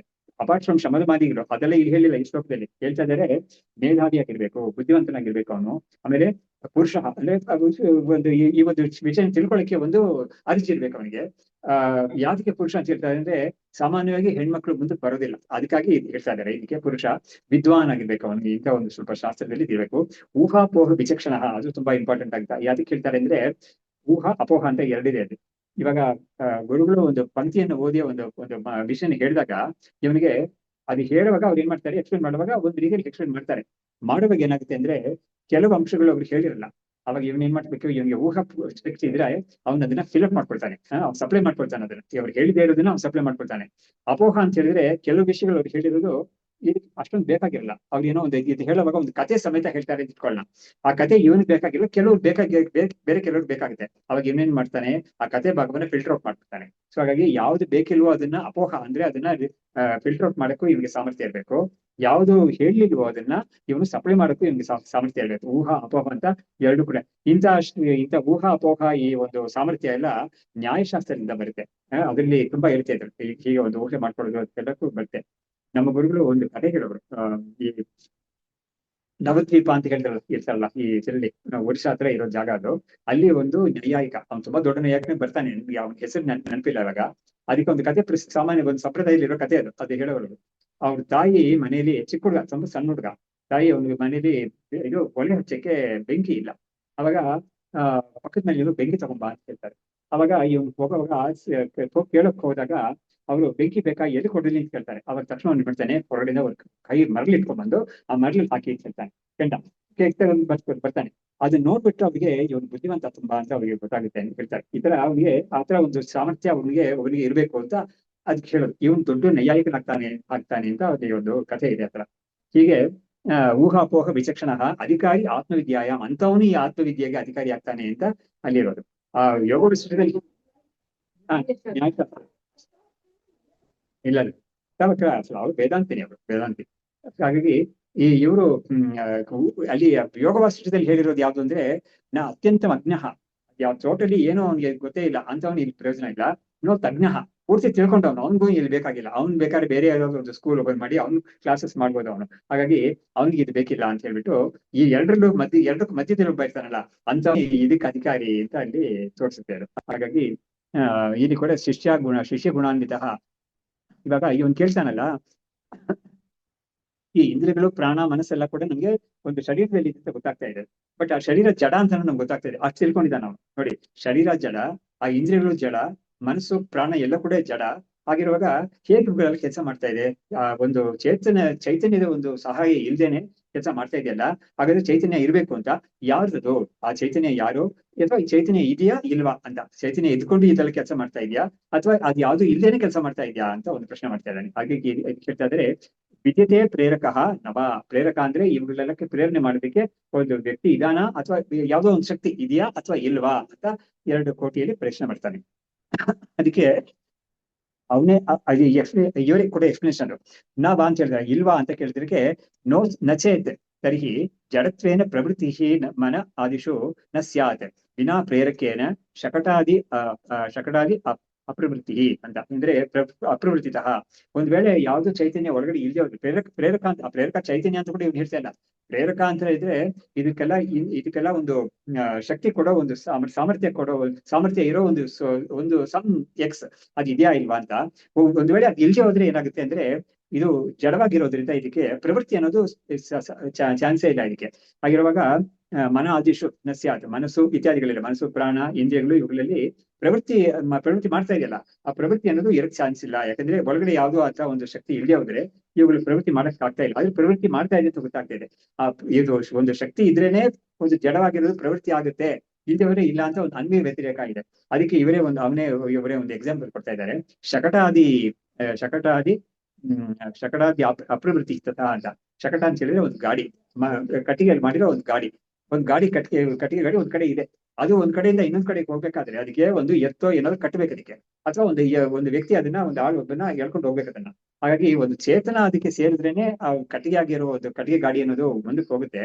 ಅದು ನಾವು ಯಾವುದೇ ಗಾಡಿಗೆ ತಗೋಬಹುದು ಅದನ್ನ. ಹಾಗಾಗಿ ಸಮ್ ಪರ್ಸನ್ ಇರ್ಬೇಕಾಗಿದೆ. ಇವಾಗ ಡ್ರೈವರ್ಲೆಸ್ ಕಾರ್ ಎಲ್ಲ ಕೂಡ ಇದೆ ಅಂತ ಹೇಳ್ತಾರೆ. ಬಟ್ ಇದ್ರೂ ಕೂಡ ಅದಕ್ಕೆ ಒಂದು ವ್ಯವಸ್ಥೆ ಮಾಡಿದ್ದಾರೆ ಶಕ್ತಿ. ಅದು ಯಾಕೆ ಆ ಡ್ರೈವರ್ಲೆಸ್ ಕಾರ್ ಮಾಡಿದಕ್ಕೂ ಮಾಡಿದಾನಲ್ಲ ಅದನ್ನ. ಆಮೇಲೆ ಇಲ್ಲಿಂದ ಆ ಕಾರು ಅಂತ ಕಡೆ ಹೋಗ್ಲಿ ಅನ್ನೋದಕ್ಕೆ ಇವ್ನು ಫಸ್ಟ್ ಆಪರೇಟ್ ಮಾಡ್ಬೇಕಲ್ಲ ಅದಕ್ಕೆ. ಹಾಗಾಗಿ ಅಂತದೆಲ್ಲ ಒಂದಿದೆ ಇದು. ಹಾಗಾಗಿ ಅದೇ ಈ ಉದಾಹರಣೆ ಕೊಟ್ಟು ಹೇಳ್ತಾ ಇದ್ದಾರೆ. ಹಾಗಾಗಿ ಶಕಟಾದಿ ಅಪ್ರವೃತ್ತಿತ ಇಂಥ ಗಾಡಿ ಎಲ್ಲ ಅನ್ನೋದು ಪ್ರವೃತ್ತಿ ಆಗ್ಬೇಕಾದ್ರೆ ಅದಕ್ಕೆ ಏನೋ ಒಂದು ಚೇತನ ಇರ್ಬೇಕು ಅದಕ್ಕೆ ಜೊತೆಗೆ. ಚೇತನ ಇದ್ದೇವೆ, ಅದು ಪ್ರವೃತ್ತಿ ಇಲ್ಲ ಅಂತ ನಾವು ಲೋಕದಲ್ಲಿ ನೋಡಿದ್ದೀವಿ. ಅದೇ ತರನೇ ಈ ಮನಸ್ಸು ಇಂದ್ರಿಯಗಳು ಇದೆಲ್ಲ ಕೂಡ ಒಂದು ಚೇತನ ಒಂದು ಪ್ರವೃತ್ತಿ ಮಾಡಕ್ಕೆ ಪ್ರೇರಕ ಇಲ್ಲದೆ ಹೋದ್ರೆ ಅವುಗಳು ಕೆಲಸ ಮಾಡ್ತಾ ಇರ್ಲಿಲ್ಲ. ಆದ್ರೆ ಮಾಡ್ತಾ ಇದೆ ಅಂತ ನೋಡ್ತಾ ಇದ್ದೀವಿ. ಹಾಗಾದ್ರೆ ಅದು ಯಾರು ಏನು ಅಂತ ಕೇಳ್ತಾರೆ. ಚೈತನ್ಯಂ ಇಂದ್ರಿಯಾಣಾಂ ಚೇತ್. ಸರಿ, ಇವಾಗ ಏನು ಬರುತ್ತೆ ಅಂತ ಹೇಳಿದ್ರೆ ಚೈತನ್ಯ ಇದೆ ಅಂತ ಒಪ್ಕೊಳ್ಳೋಣ. ಚೈತನ್ಯ ಬೇಕೇ ಬೇಕು ಅಂತ ಒಪ್ಕೊಂಡಿದ್ವಿ, ಗೊತ್ತಾಯ್ತು. ಇವಾಗ ಗಾಡಿ ತರ ಅದು ಏನೋ ಒಂದು ಚೈತನ್ಯ ಬೇಕಾಗಿದೆ ಅದಕ್ಕೆ ಅಂತ. ಅವಾಗ ಆ ಚೈತನ್ಯ ಯಾವ್ದಕ್ಕೆ ಸೇರಿದೆ ಅಂತ ಒಂದು ಪ್ರಶ್ನೆ ಇವಾಗ ಮಾಡ್ತಾ ಇದ್ದಾರೆ. ಚೈತನ್ಯಂ ಇಂದ್ರಿಯಾಣಾಂ ಚೇತ್ ಬ್ರಹ್ಮ ಸತ್ವಂ ಪ್ರಸಜ್ಯತೆ ಇಂದ್ರಿಯೇಭ್ಯೋ ಚೇತನೋ ಅನ್ಯಃ ಪ್ರೇರಕೋ ಅಭ್ಯುಪಗಮ್ಯತಾಂ ಅಂತ. ಇವಾಗ ಚೈತನ್ಯಂ ಅನ್ನೋದು, ಈ ಚೈತನ್ಯ ಅನ್ನೋದು ಇಂದ್ರಿಯಗಳಿಗೆ ಚೈತನ್ಯ ಇದೆ ಅಂತ ಇಟ್ಕೊಳ್ಳೋಣ. ಇಂದ್ರಿಯ ಅಂತ ಹೇಳುವಾಗ ನಾವು ಕರ್ಮೇಂದ್ರಿಯ, ಜ್ಞಾನೇಂದ್ರಿಯ, ಆಮೇಲೆ ಸೂಕ್ಷ್ಮವಾಗಿರೋ ಮನಸ್ಸು ಇದೆಲ್ಲ ಕೂಡ ತಗೋಬಹುದು. ಅವಾಗ ಈ ಚೈತನ್ಯ ಅನ್ನೋದು ಅವುಗಳಿಗೆ ಸೇರಿದೆ, they are themselves endowed with ಚೈತನ್ಯ ಅಂತ ಹೇಳಿದ್ರೆ ಅವಾಗ ಏನಾಗಿದೆ, ಬ್ರಹ್ಮ ಅನ್ನೋದಕ್ಕೆ ಏನೋ ಅಲ್ಲಿ ಕೆಲಸನೇ ಇಲ್ಲ, ಅದಕ್ಕೆ ಅದು ಇರ್ರೆಲೆವೆಂಟ್ ಆಗೋಗುತ್ತೆ ಅದು. ಹಾಗಾಗಿ ರಿಡಂಡೆಂಟ್ ಅಂತ ಆಗೋಗ್ಬಿಡ್ತದೆ ಅದು. ಹಾಗಾಗಿ ಆತರ ಒಂದು ಆಪತ್ತಿ ಬರುತ್ತೆ. ಇಂದ್ರಿಯೇಭ್ಯೋ ಚೇತನೋ ಅನ್ಯಃ ಪ್ರೇರಕ ಅಭ್ಯುಪಗಮ್ಯತಾಂ. ಅದರಿಂದ ಈ ಇಂದ್ರಿಯಗಳೆಲ್ಲ ಇದೆಯಲ್ಲ, ಮನಸ್ಸು, ಇಂದ್ರಿಯಗಳು, ಪ್ರಾಣ ಅಂತ ಇದೆಯಲ್ಲ, ಅವುಗಳಿಂದ ಬೇರೆ ಆಗಿರೋದು ಒಂದು ಚೈತನ್ಯ, ಅವುಗಳೇ ಚೈತನ್ಯ ಇಲ್ಲ ಅದಕ್ಕೆ. But some sentient entity different from, distinct from ಈ ಒಂದು ಬಾಡಿ ಮೈಂಡ್ ಕಾಂಪ್ಲೆಕ್ಸ್ ಅಂತ ಇದೆಯಲ್ಲ, ಅಂತದೊಂದು ನಾವು ಒಪ್ಕೋಬೇಕಾಗಿದೆ ಅಂತ ಹೇಳಿ, ಇಂದ್ರಿಯೈ ಸಾಧನೈ ಜೀವ ಯಹ ಕರ್ತ ಅಸೌ ಪ್ರವರ್ತಕಃ ಇತಿ ಚೇತ್ ನ ತಯೋ ಯಥೋ ಜೀವೇ ಪಾರತಂತ್ರ್ಯಂ ಅಪೇಕ್ಷತೆ. ಇವಾಗ ಸರಿ, ಇಂದ್ರಿಯಗಳು ಸಾಧನಗಳೆಲ್ಲ ಇದೆ, ಅವುಗಳಿಂದ ಈ ಜೀವ ಅಂತ ಒಬ್ಬ ಇದ್ದಾನಲ್ಲ, ಅವುಗಳಿಂದ ಜೀವ ಅನ್ನೋನು ಆ ಇಂದ್ರಿಯಗಳು, ಅದು ಪ್ರಾಣ, ಇದುಗಳೆಲ್ಲ ಇಟ್ಕೊಂಡು ಅವನು ಕೆಲಸ ಮಾಡ್ತಾ ಇದ್ದಾನೆ. ಒಂದು ವೇಳೆ ಆ ಜೀವಕ್ಕೆ ನಾವು ಏನಾದ್ರು ಚೈತನ್ಯ ಹೇಳ್ವಿ ಅಂತಿಟ್ಕೋ, ಅವಾಗ ಏನಾಗುತ್ತೆ ಅಂತ ಹೇಳ್ತಾ ಇದ್ದಾರೆ ನೋಡಿ. ಜೀವ ಅನ್ನೋದಕ್ಕೂ ಕೂಡ ಚೈತನ್ಯ ಇಲ್ಲ ಅಂತ ಹೇಳ್ತಾ ಇದ್ದಾರೆ. ನಮ್ಗೆ ಸ್ವಲ್ಪ ಒಪ್ಕೊಳ್ಳೋಕೆ ಕಷ್ಟ ಆಗುತ್ತೆ, ನಾನು ಹೇಳ್ತೀನಿ ಏನಂತ. ಇವಾಗ ಅವಾಗ ಇದು ಹೇಳ್ತಾ ಇದ್ದಾರೆ, ಯಥೋ ಜೀವೇ ಪಾರತಂತ್ರ್ಯಂ ಅಪೇಕ್ಷತೆ. ಜೀವ ಅನ್ನೋದ್ರಲ್ಲಿ ಒಂದು ಪಾರತಂತ್ರ್ಯ, that is it is subservient to something else. It is not independent, it is subservient to something else ಅಂತ ನಾವು ನೋಡ್ತಾ ಇದ್ದೀವಿ ಅಂತ ಹೇಳ್ಬಿಟ್ಟು, ಇವಾಗ ವ್ಯಾಪಾರಂ ಇಂದ್ರಿಯೋತ್ಥಾನಂ ನ ಕರಿಷ್ಯೆ ಅಮುಹಿತಿ ಅಯಂ ಸಂಕಲ್ಪ್ಯ ಅಪಿ ಕರೋತಿ ಏವ ಭೂತಾವಿಷ್ಟ ಇವ ಆತುರಃ. ಅಂದ್ರೆ ವ್ಯಾಪಾರಂ ಇಂದ್ರಿಯೋತ್ಥಾನಂ ವ್ಯಾಪಾರಂ ನ ಕರಿಷ್ಯೆ ಅಮುಹಿತಿ ಅಯಂ ಸಂಕಲ್ಪ್ಯ. ಅಂದ್ರೆ ಏನಾಯ್ತು, ಈ ಒಂದು ಇಂದ್ರಿಯಗಳಿಂದ ಆಗುತ್ತಾ ಇರೋ ಒಂದು ವ್ಯಾಪಾರ ಇದೆಯಲ್ಲ, ಅದಕ್ಕೊಂದು ಪ್ರೇರಣೆ ಕೊಟ್ಟು ನಾನು ಇದನ್ನ ಮಾಡ್ತೀನಿ ಅಂತ ಅವನು ಸಂಕಲ್ಪ ಮಾಡ್ಕೊಂಡು ಮಾಡ್ತಾನೆ. ಯಾಕಂದ್ರೆ ಒಂದು ಶರೀರದಲ್ಲಿರೋ ಒಂದು ವ್ಯಕ್ತಿ ಇದಾನಲ್ಲ, ಸಮ್ ಸೆನ್ಷಿಯಂಟ್ ಎಂಟಿಟಿ, ಅವನೊಂದು ಸಂಕಲ್ಪ ಮಾಡ್ಕೊಂಡ್ರೆ ಇವುಗಳೆಲ್ಲ ಕೆಲಸ ಮಾಡೋದು. ನಾನು ಇಲ್ಲಿಂದ ಅಲ್ಲಿಗೆ ಹೋಗ್ತೀನಿ ಅಥವಾ ಇದನ್ನ ನೋಡ್ತೀನಿ ನಾನು ಅಂತ ಸಂಕಲ್ಪ ಮಾಡ್ಕೊಂಡು ಇದೆಲ್ಲ ಮಾಡ್ತಾ ಇದ್ದಾನೆ ಅವನು. ಆ ಸಂಕಲ್ಪ ಮಾಡ್ತಾ ಇದ್ದಾನೆ ಅವನು, ಮಾಡಿದ್ರು ಕೂಡ ಅವನಿಗೆ ಒಳಗಡೆ ಅವನಲ್ಲೂ ಕೂಡ ಒಂದು ಚೈತನ್ಯ ಇರ್ಬೇಕಾಗಿದೆ. ಬಟ್ ಅವನಿಗೆ ಅದು ಚೈತನ್ಯ ಇದೆ ಅಂತ ಗೊತ್ತಿಲ್ಲ ಅವನಿಗೆ. ಹಾಗಾಗಿ ಅವನು ಕೂಡ ಅದರಲ್ಲಿ ಇದೆ, ಯಾರು ಕೂಡ ಹೇಳ್ಕೊಟ್ಟಿಲ್ಲ ಅಲ್ವಾ, ಯಾರಿಗೂ ಹೇಳ್ಕೊಟ್ಟಿಲ್ಲ ಇದೆಲ್ಲ. ಹಾಗಾಗಿ ಎಲ್ಲರೂ ಆಟೋಮೆಟಿಕ್ ಆಗಿ ನಡ್ಕೊಂಡು ಆಗ್ತಾ ಇದೀವಿ. ಹೇಗಾಗ್ತಾ ಇದೆ ಅಂತ ಪ್ರಶ್ನೆ ಬಂದಾಗ ಇದಕ್ಕೆಲ್ಲ ಉತ್ತರ ಬರುತ್ತೆ. ಇದು ಅಂಥದ್ದನ್ನೆಲ್ಲ ವೇದಾಂತದಲ್ಲಿ ಆ ಪ್ರಶ್ನೆ ತೆಗಿತಾ ಇದ್ದಾರೆ. ಅವಾಗ ಇದಕ್ಕೆ ಎಕ್ಸಾಂಪಲ್ ಏನ್ ಕೊಡ್ತಾ ಇದ್ದಾರೆ ಅಂದ್ರೆ, ಸಂಕಲ್ಪ್ಯ ಅಪಿ ಕರೋತಿಯವ ಭೂತಾವಿಷ್ಟ ಇವ ಆತುರಃ ಅಂತ ಹೇಳಿದ್ರೆ ಏನಾಯ್ತು, ಆತುರಃ ಅಂತ ಹೇಳಿದ್ರೆ ಸಂಬಡಿ ಹೂ ಇಸ್ ಹೆಲ್ಪ್ಲೆಸ್. ಅವನಿಗೆ ಏನಾಗುತ್ತೆ ಅಂದ್ರೆ ಭೂತಾವಿಷ್ಟ ಅಂತ ಹೇಳಿದ್ರೆ ಏನೋ ಒಂದು ಶಕ್ತಿ ಅವನಲ್ಲಿ ಒಳಗಡೆ ಸೇರ್ಕೊಂಡಿದೆ. ಆ ಶಕ್ತಿ ಹೇಗೆ ಅವನನ್ನ ಪ್ರೇರಣೆ ಮಾಡಿ ಅದು ಮಾಡು ಇದು ಮಾಡು ಅಂತ ಮಾಡುತ್ತೋ, ಆತರ ಇಲ್ಲೂ ಕೂಡ ಏನಾದ್ರೂ ಒಂದು ಚೈತನ್ಯ ಒಂದು ಒಳಗಡೆ ಇದ್ಕೊಂಡೇ ಇದನ್ನೆಲ್ಲ ಮಾಡ್ಬೇಕಾಗಿದೆ ಅನ್ನೋದು ಖಂಡಿತ ತೀರ್ಮಾನ ಆಗುತ್ತೆ. ಚೈತನ್ಯ ಇಲ್ಲದೆ ಯಾವುದು ಕೂಡ ಆಗೋದೇ ಇಲ್ಲ ಅಂತ. ಅವಾಗ ಏನಾಗುತ್ತೆ, ಜೀವ ಅನ್ನೋದಕ್ಕೆ ಕೂಡ ಸೆಪರೇಟ್ ಆಗಿ, ಜೀವ ಅನ್ನೋನಿಗೆ ಕೂಡ ಡೈರೆಕ್ಟ್ ಆಗಿ ಅವನಿಗೆ ಚೈತನ್ಯ ಇಲ್ಲ ಅಂತ ನಮಗೆ ಗೊತ್ತಾಗುತ್ತೆ. ಇದು ಯಾಕೆ ಹೇಳ್ತಾರೆ ಅಂದ್ರೆ ನೋಡಿ, ಜೀವ ಅನ್ನೋದು ಕಲ್ಪನೆ ಹೇಗೆ ಅಂತ ಹೇಳಿದ್ರೆ, ವೇದಾಂತದಲ್ಲಿ ಜೀವ ಅಂದ್ರೆ ಯಾರು ಅಂತ ಕೇಳಿದ್ರೆ, ಪ್ರಾಣಧಾರಣೆ ಅಂತ ಅದಕ್ಕೊಂದು ಧಾತು ಇದೆ. ಅಂದ್ರೆ ಪ್ರಾಣಧಾರಣೆಯಿಂದ ಯಾರು ಮಾಡ್ಕೊಂಡಿದ್ದಾನೋ, ಪ್ರಾಣಧಾರಣೆ ಅಂದ್ರೆ ಉಸಾಡ್ಕೊಂಡು ಯಾರು ಈ ಶರೀರದಲ್ಲಿ ನಿಂತ್ಕೊಂಡು ನಾನು ಅಂತ ಹೇಳ್ಕೊಂಡಿದ್ದಾನೋ ಅವನಿಗೆ ಜೀವ ಅಂತ. ಬಟ್ ಆ ಜೀವ ಅನ್ನೋನು why he is not real, why he is pseudo ಅಂತ ಹೇಳ್ಬೇಕು ಅಂದ್ರೆ, ವೇದಾಂತ ಕೊಡೋ ಉತ್ತರ ಏನು ಅಂತ ಹೇಳಿದ್ರೆ, ಈ ಜೀವ ಅನ್ನೋನು is a product of ignorance ಹೇಳ್ತಾ ಇದೆ. Is a product of ignorance ಅಂತ. ಏನ್ ಇಗ್ನರೆನ್ಸ್ ಅಂತ ಕೇಳಿದ್ರೆ, ಶರೀರದಲ್ಲಿ ನಮ್ಗೆ ಅಂತಃಕರಣ ಅಂತ ಒಂದಿದೆ. ಅಂತಃಕರಣದಲ್ಲಿ ಆತ್ಮನ ಚೈತನ್ಯದ ಒಂದು ಪ್ರತಿಫಲನ ಬರ್ತಾ ಇದೆ, ರಿಫ್ಲೆಕ್ಷನ್ ಬರ್ತಾ ಇದೆ. ಅದು ರಿಫ್ಲೆಕ್ಟೆಡ್ ಕಾನ್ಶಿಯಸ್ನೆಸ್ ನಮ್ಮ ಒಳಗಡೆ ಇದೆ ಖಂಡಿತ. ಏನಾಗಿದೆ, ರಿಫ್ಲೆಕ್ಟೆಡ್ ಕಾನ್ಶಿಯಸ್ನೆಸ್ಗೆ ರಿಫ್ಲೆಕ್ಟಿಂಗ್ ಮೀಡಿಯಂ ಒಂದು ಬೇಕಾಗಿದೆ. ಮೀಡಿಯಂ ಯಾವ್ದು ಅಂದ್ರೆ ಮೈಂಡ್ ಮೀಡಿಯಂ. ಕಾನ್ಶಿಯಸ್ನೆಸ್ ರಿಫ್ಲೆಕ್ಟ್ ಆಗಕ್ಕೆ ಮೈಂಡ್ ಮೀಡಿಯಂ, ಕನ್ನಡಿ ತರ ಅದು. ಯಾತಕ್ಕೆ ಅಂದ್ರೆ ನಾವು ಮುಂಚೆ ನೋಡಿದ್ದು ಬೇಕಾದಷ್ಟು, ಈ ಅಂತಃಕರಣ ಅನ್ನೋದು ಅತ್ಯಂತ ಸೂಕ್ಷ್ಮವಾದ ಸತ್ವಗುಣದಿಂದ ಅಪಂಚೀಕೃತವಾದ ಪಂಚಭೂತಗಳ ಸತ್ವಗುಣ ಸಮಷ್ಟಿ ಆಗಿರೋದು, ಅದರಿಂದ ಉಂಟಾಗಿರೋದು ಅಂತಃಕರಣ ಅನ್ನೋದು. ಅದೇ ತರ ಪಂಚಭೂತಗಳ ಸತ್ವಗುಣದ ಒಂದೊಂದಕ್ಕೂ ಇರೋ ಒಂದು ಭೂತಗಳ ಒಂದು ಕಾರ್ಯವಾಗಿ ಒಂದೊಂದು ಜ್ಞಾನೇಂದ್ರಿಯ ಆಗಿರೋದು. ಈ ತರ ಇದೆ. ಹಾಗಾಗಿ ಈ ಅಂತಃಕರಣಕ್ಕೆ ಆ ಆತ್ಮ ಚೈತನ್ಯದ ಒಂದು ಪ್ರತಿಫಲನವನ್ನ ತನ್ನಲ್ಲಿ ಹಿಡಿಸ್ಕೊಳ್ಳಿಕ್ಕೆ ಒಂದು ಸಾಮರ್ಥ್ಯ ಇದೆ. ಆದ್ರೆ ಏನ್ ಜೀವ ಅಂದ್ರೆ ಯಾರಾಗಿದ್ದಾನೆ ಅಂತ ಹೇಳಿದ್ರೆ, ಈ ಆತ್ಮ ಚೈತನ್ಯದ ಒಂದು ರಿಫ್ಲೆಕ್ಷನ್ ಯಾವ ಒಂದು ಮೈಂಡ್ ಅನ್ನೋ ಒಂದು ಮೀಡಿಯಂ, ಒಂದು ರಿಫ್ಲೆಕ್ಟಿಂಗ್ ಮೀಡಿಯಂ ಅಲ್ಲಿ ಬಿದ್ದಿದೆಯೋ, ಆ ರಿಫ್ಲೆಕ್ಟಿಂಗ್ ಮೀಡಿಯಂ ಸೇರಿಸ್ಕೊಂಡು ನಾನು ಅಂತ ಹೇಳ್ಕೊತಾ ಇದ್ದಾರೆ.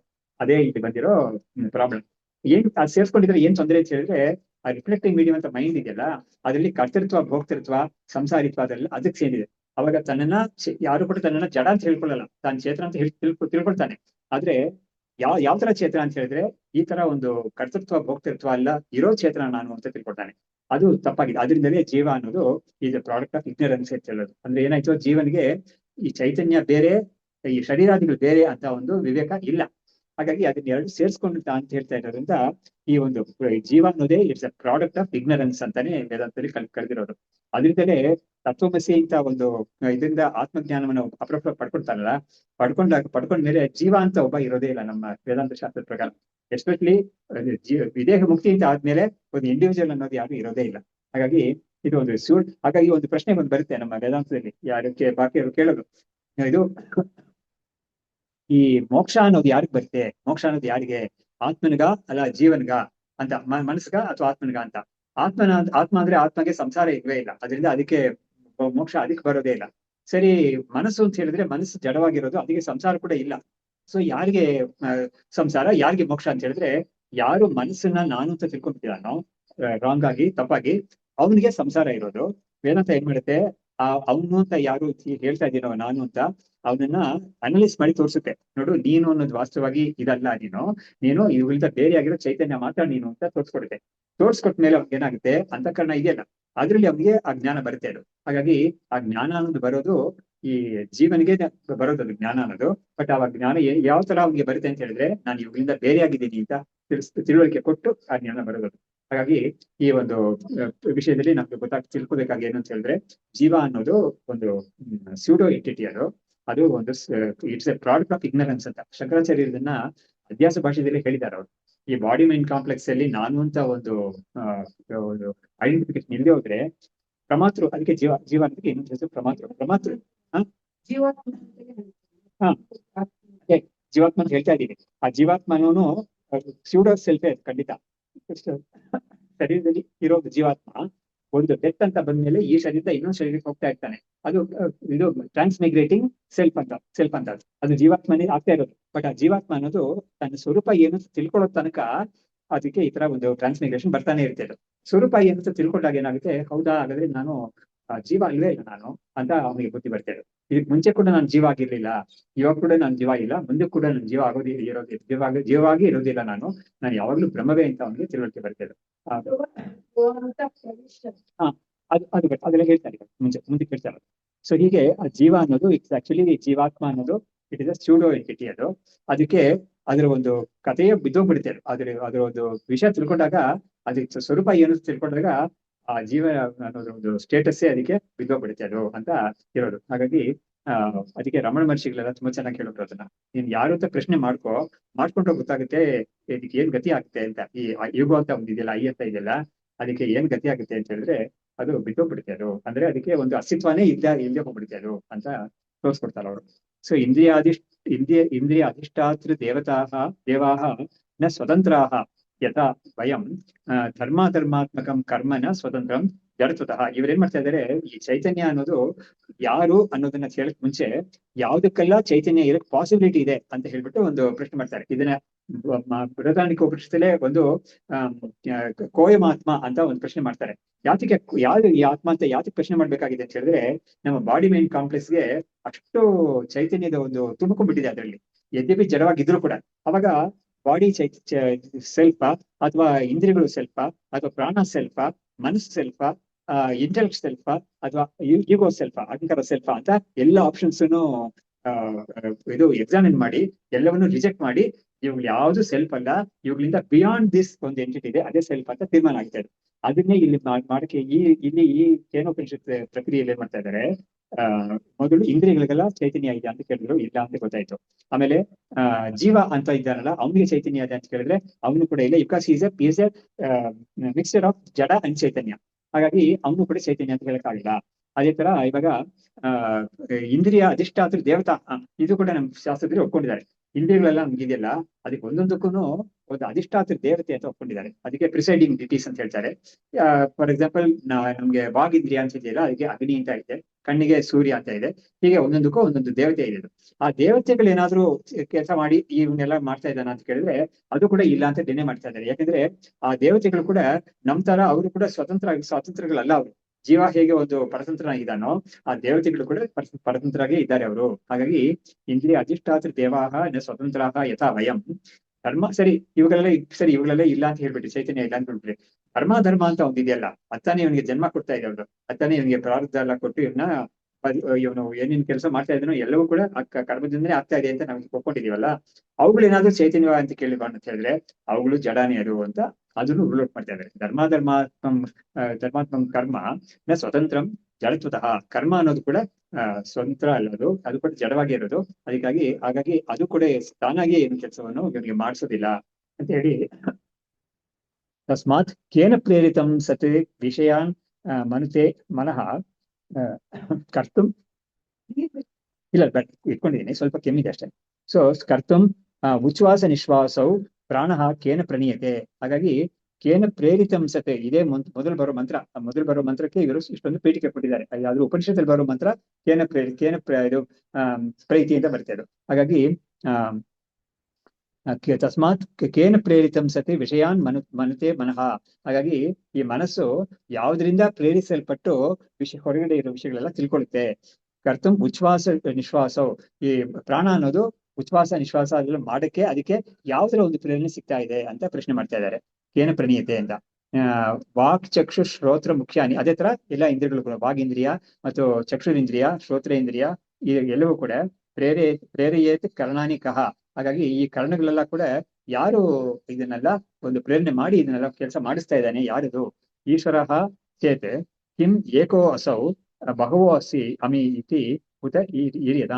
ಹಾಗಾದ್ರೆ ಈಶ್ವರನೇ ಇದೆಲ್ಲವೂ ಮಾಡ್ತಾ ಇದ್ದಾನೆ ಅಂತ ಹೇಳಿದಾಗ, ಹಾಗಾದ್ರೆ ಆ ಈಶ್ವರ ಒಬ್ಬನೇನಾ ಅಥವಾ ಹಲವಾರು ಜನ ಈಶ್ವರ ಇದ್ದಾರಾ ಅಂತ ಆ ಪ್ರಶ್ನೆ ಮಾಡ್ಕೋಬೇಕಾಗಿದೆ.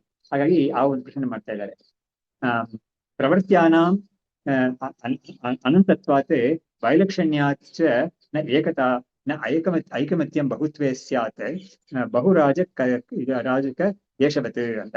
ಪ್ರವೃತ್ಯಾನಾಂ ಅನಂತತ್ವಾತ್ ಅಂದ್ರೆ ಯಾವ್ದನ್ನ ಪ್ರವರ್ತನೆ ಮಾಡುತ್ತೋ ಒಂದು, ಅದು ಯಾವ್ದನ್ನ ಪ್ರವರ್ತನೆ ಮಾಡುತ್ತೋ ಅವುಗಳು ಬೇಕಾದಷ್ಟು ಬೇರೆ ಬೇರೆ ತುಂಬಾ ಇದೆ ಅದು. ಹಾಗಾಗಿ ಅನಂತತ್ವಾತ್ ವೈಲಕ್ಷಣ್ಯಾಚ, ಒಂದ್ರ ತರ ಇನ್ನೊಂದಿಲ್ಲ. ಪ್ರಾಣ ತರ ಮನಸ್ಸಿಲ್ಲ, ಮನಸ್ಸು ತರ ಇಂದ್ರಿಯಗಳಿಲ್ಲ. ಹಾಗಾಗಿ ಒಂದೊಂದು ಬೇರೆ ಬೇರೆ ತರ ಇದೆ. But they are many also.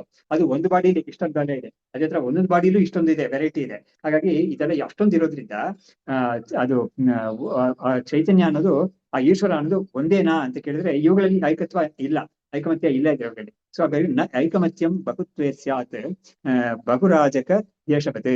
ಹಾಗಾಗಿ ಒಂದು ದೇಶದಲ್ಲಿ, ದೇಶ ಅಂದ್ರೆ ಒಂದು ಕಂಟ್ರಿ ಅಂತ ಇಟ್ಕೊಂಡ, ಅದ್ರಲ್ಲಿ ತುಂಬಾ ಸಣ್ಣ ಸಣ್ಣ ಸ್ಟೇಟ್ಸ್ ಎಲ್ಲ ಇದೆ. ಆ ಸ್ಟೇಟ್ಸ್ ಒಂದೊಂದಕ್ಕೂ ಒಂದೊಂದು ರಾಜ ಇದೆ ಅಂತ ಕೇಳಿದ್ರೆ ನಾವೆಲ್ಲರೂ ಸೇರಿ ಒಂದು ಅಂತ ಹೇಳಕ್ ಬರೋದೇ ಇಲ್ಲ. ಯಾಕಂದ್ರೆ ಒಂದೊಂದು ರಾಜ, ನಾನು ಬೇರೆ ನೀನ್ ಬೇರೆ ಅದ ಒಂದು ಬೇರೆ ಬೇರೆ. ಅದತ್ರನೇ ನಮ್ ಇಂಡಿಯಾಲ್ ಕೂಡ ಅದೇ ತರ ಇತ್ತು ಅಂತ ಹೇಳ್ತಾರಲ್ಲ. ಇಂಡಿಪೆಂಡೆನ್ಸ್ ಬರಕ್ ಮುಂಚೆ 500 ಸ್ಟೇಟ್ಸ್ ಏನು ಇತ್ತಂತೆ. ಆಮೇಲೆ ಅದನ್ನ ಸ್ವಲ್ಪ 200 ರೂಪಾಯಿ 300 ರೂಪಾಯಿ ರೆಡ್ಯೂಸ್ ಮಾಡಿದ್ರು. ಸರ್ದಾರ್ ಪಟೇಲ್ ಅವರೇನೆ ಏನ್ ಮಾಡಿದ್ರು, ಎಲ್ಲರನ್ನೂ ಕೂಡ ಇದಕ್ಕೆ ಸೈನ್ ಮಾಡಿಸಕ್ಕೆ ಹೇಳ್ಬಿಟ್ಟು ಇಷ್ಟು ಇಂಡಿಯಾ ಅಂತ ಪೂರ್ತಿ ಒಂದೇ ಕಂಟ್ರಿ ಅಂತ ಮಾಡಕ್ಕೆ ಅವರು ತುಂಬಾ ಶ್ರಮ ಪಟ್ಟಿದ್ದಾರೆ. ಹೀಗಾಗಿ ಬಹುರಾಜಕ ದೇಶವತೆ, ಎಷ್ಟು ಬೇಕಾದಷ್ಟು ರಾಜ್ಯಗಳಿರೋ ದೇಶದಲ್ಲಿ ಏನಾಗುತ್ತೆ, ಐಕಮತ್ಯ ಅನ್ನೋದು ಇರೋದಿಲ್ಲ.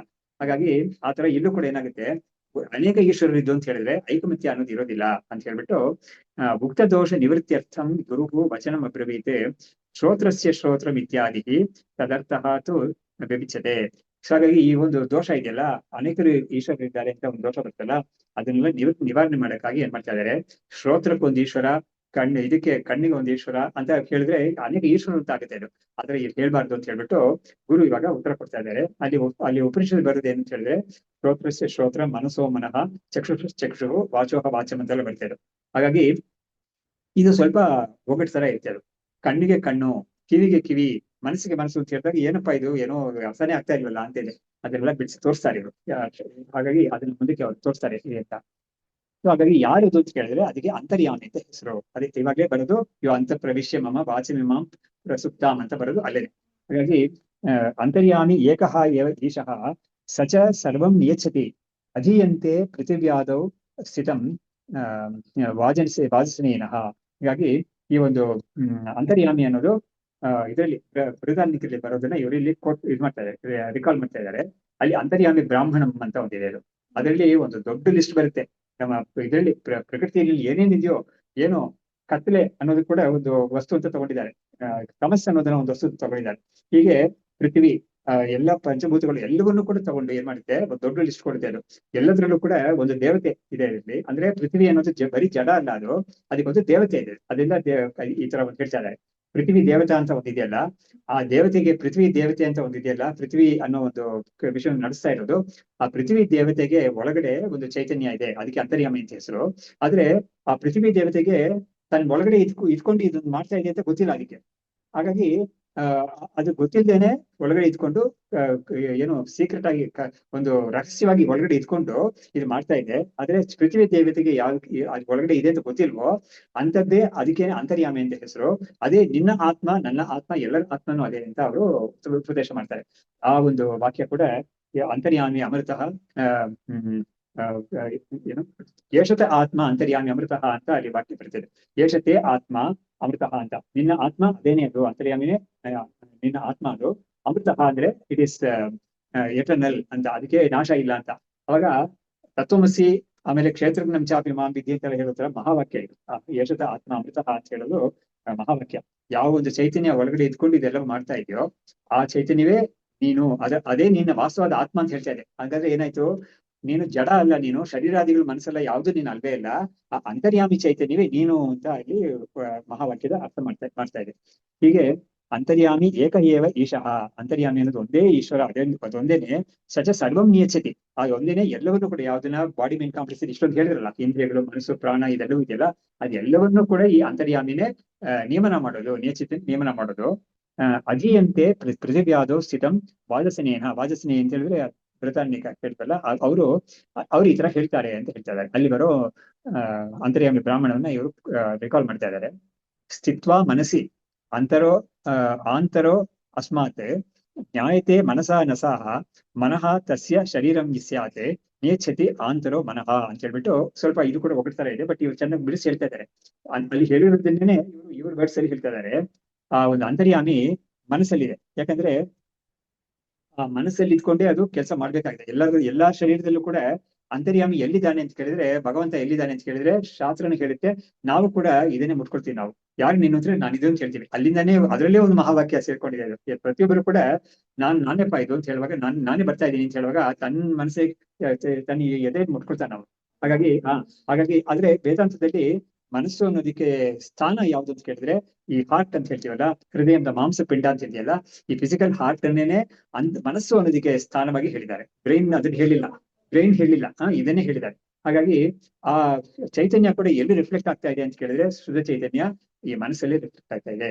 ಯೋ ವೇದ ನಿಹಿತಂ ಗುಹಾಯಾಮ್ ಅಂತ ಹೇಳಿದ್ರೆ ಬುದ್ಧಿ ಗುಹಾ.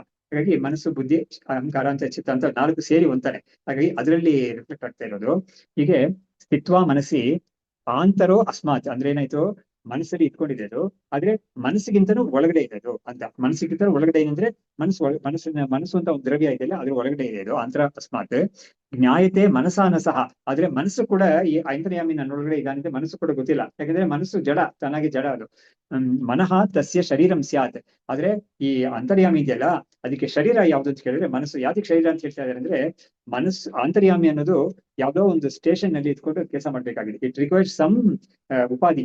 ಯಾವ್ದಾದ್ರು ಒಂದು ಏನ್ ಹೇಳ್ಬೋದು, ಅದಕ್ಕೆ some means through which it can express itself. ಆ ಮೀನ್ಸ್ ಅನ್ನೋದೇ ಬಾಡಿ ಅಂತ. ಹಾಗಾಗಿ ಮನಸ್ಸು ಅನ್ನೋದೇ ಇದಕ್ಕೆ ಶರೀರವಾಗಿದೆ. ನಿಯಚ್ಛತಿ ಆಂತರೋ ಮನಃ. ಹಾಗಾಗಿ ಇದೇನ್ ಮಾಡ್ತಾ ಇದೆ, ಈ ಮನಸ್ಸನ್ನ ಒಳಗಡೆ ಇಟ್ಕೊಂಡು ಇದು ನಿಯಮನ ಮಾಡ್ತಾ ಇದೆ. ಅದನ್ನ ನಿಯಮನ ಅಂದ್ರೆ ಅದ್ರ ಕೆಲ್ಸಗಳೆಲ್ಲ ಅದು ಮಾಡೋತ್ರ ಇದು ಶಕ್ತಿಯನ್ನು ಕೊಡ್ತಾ ಇದೆ. ನೋಡಿ, ನಿಯಮನ ಅಂತ ಹೇಳಿದಾಗ ನಮ್ಗೆ ಸಾಮಾನ್ಯವಾಗಿ ಏನ್ ಬುದ್ಧಿ ಬರುತ್ತೆ ಅಂದ್ರೆ, ಇವಾಗ ಒಬ್ರು ಯಜಮಾನ್ರಿದ್ದಾರೆ ಅಥವಾ ತಂದೆ ಇದ್ದಾನೆ, ಮಗ ಇದ್ದಾನೆ. ಮಗನ್ನ ನೀನು ಇಲ್ಲಿ ಬಾ, ನೀನು ಅಲ್ಲಿ ಹೋಗ್ಬೇಡ ನೀನು ಅಂತ ನಾವು ಹೇಳಕ್ಕೆ ತಂದೆ ಈ ತರ ನಿಯಮನ ಮಾಡ್ತಾನೆ, ಮಗನ ಕಂಟ್ರೋಲ್ ಮಾಡ್ತಾನೆ. ಯೂಶಲಿ ಅಂತರ್ಯಾಮಿ ಕಂಟ್ರೋಲ್, ಇನ್ನರ್ ಕಂಟ್ರೋಲ್ ಅಂತಾನು ಇದು ಟ್ರಾನ್ಸ್ಲೇಟ್ ಮಾಡ್ತಾರೆ. ಅದು ತಪ್ಪು ಅಂತ ಹೇಳ್ತಾ ಇಲ್ಲ, but it is not fully correct ಅನ್ನೋದಕ್ಕಾಗಿ ಹೇಳ್ತಾ ಇದ್ದೀನಿ. ಶಂಕರಾಚಾರ್ಯರು ಮಾತ್ರ ಏನ್ ಮಾಡಿದ್ದಾರೆ ಅಂದ್ರೆ, ಅದ್ಭುತವಾಗಿ ಆ ಅಂತರ್ಯಾಮಿ ಬ್ರಾಹ್ಮಣದಲ್ಲೇನೆ ಈ ಅಂತರ್ಯಾಮಿ ಯಾವ ತರ ಇದನ್ನ ನಿಯಮನ ಮಾಡುತ್ತೆ ಅಂತ ಕೇಳಿದ್ರೆ, ಬೇರೆ ಏನಿಲ್ವತ್ತೆ ಅದು, ಅಲ್ಲಿ ಸನ್ನಿಧಿ ಮಾತ್ರ ಇದು ಅದೆಲ್ಲ ಕೆಲಸ ನಡೀತಾ ಇದೆ. ಅಷ್ಟು ಜನ ಹೇಳ್ತಾರೆ ಅವರು.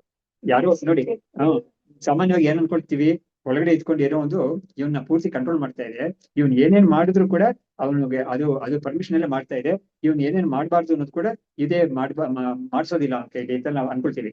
ಆತರ ಇಲ್ಲ.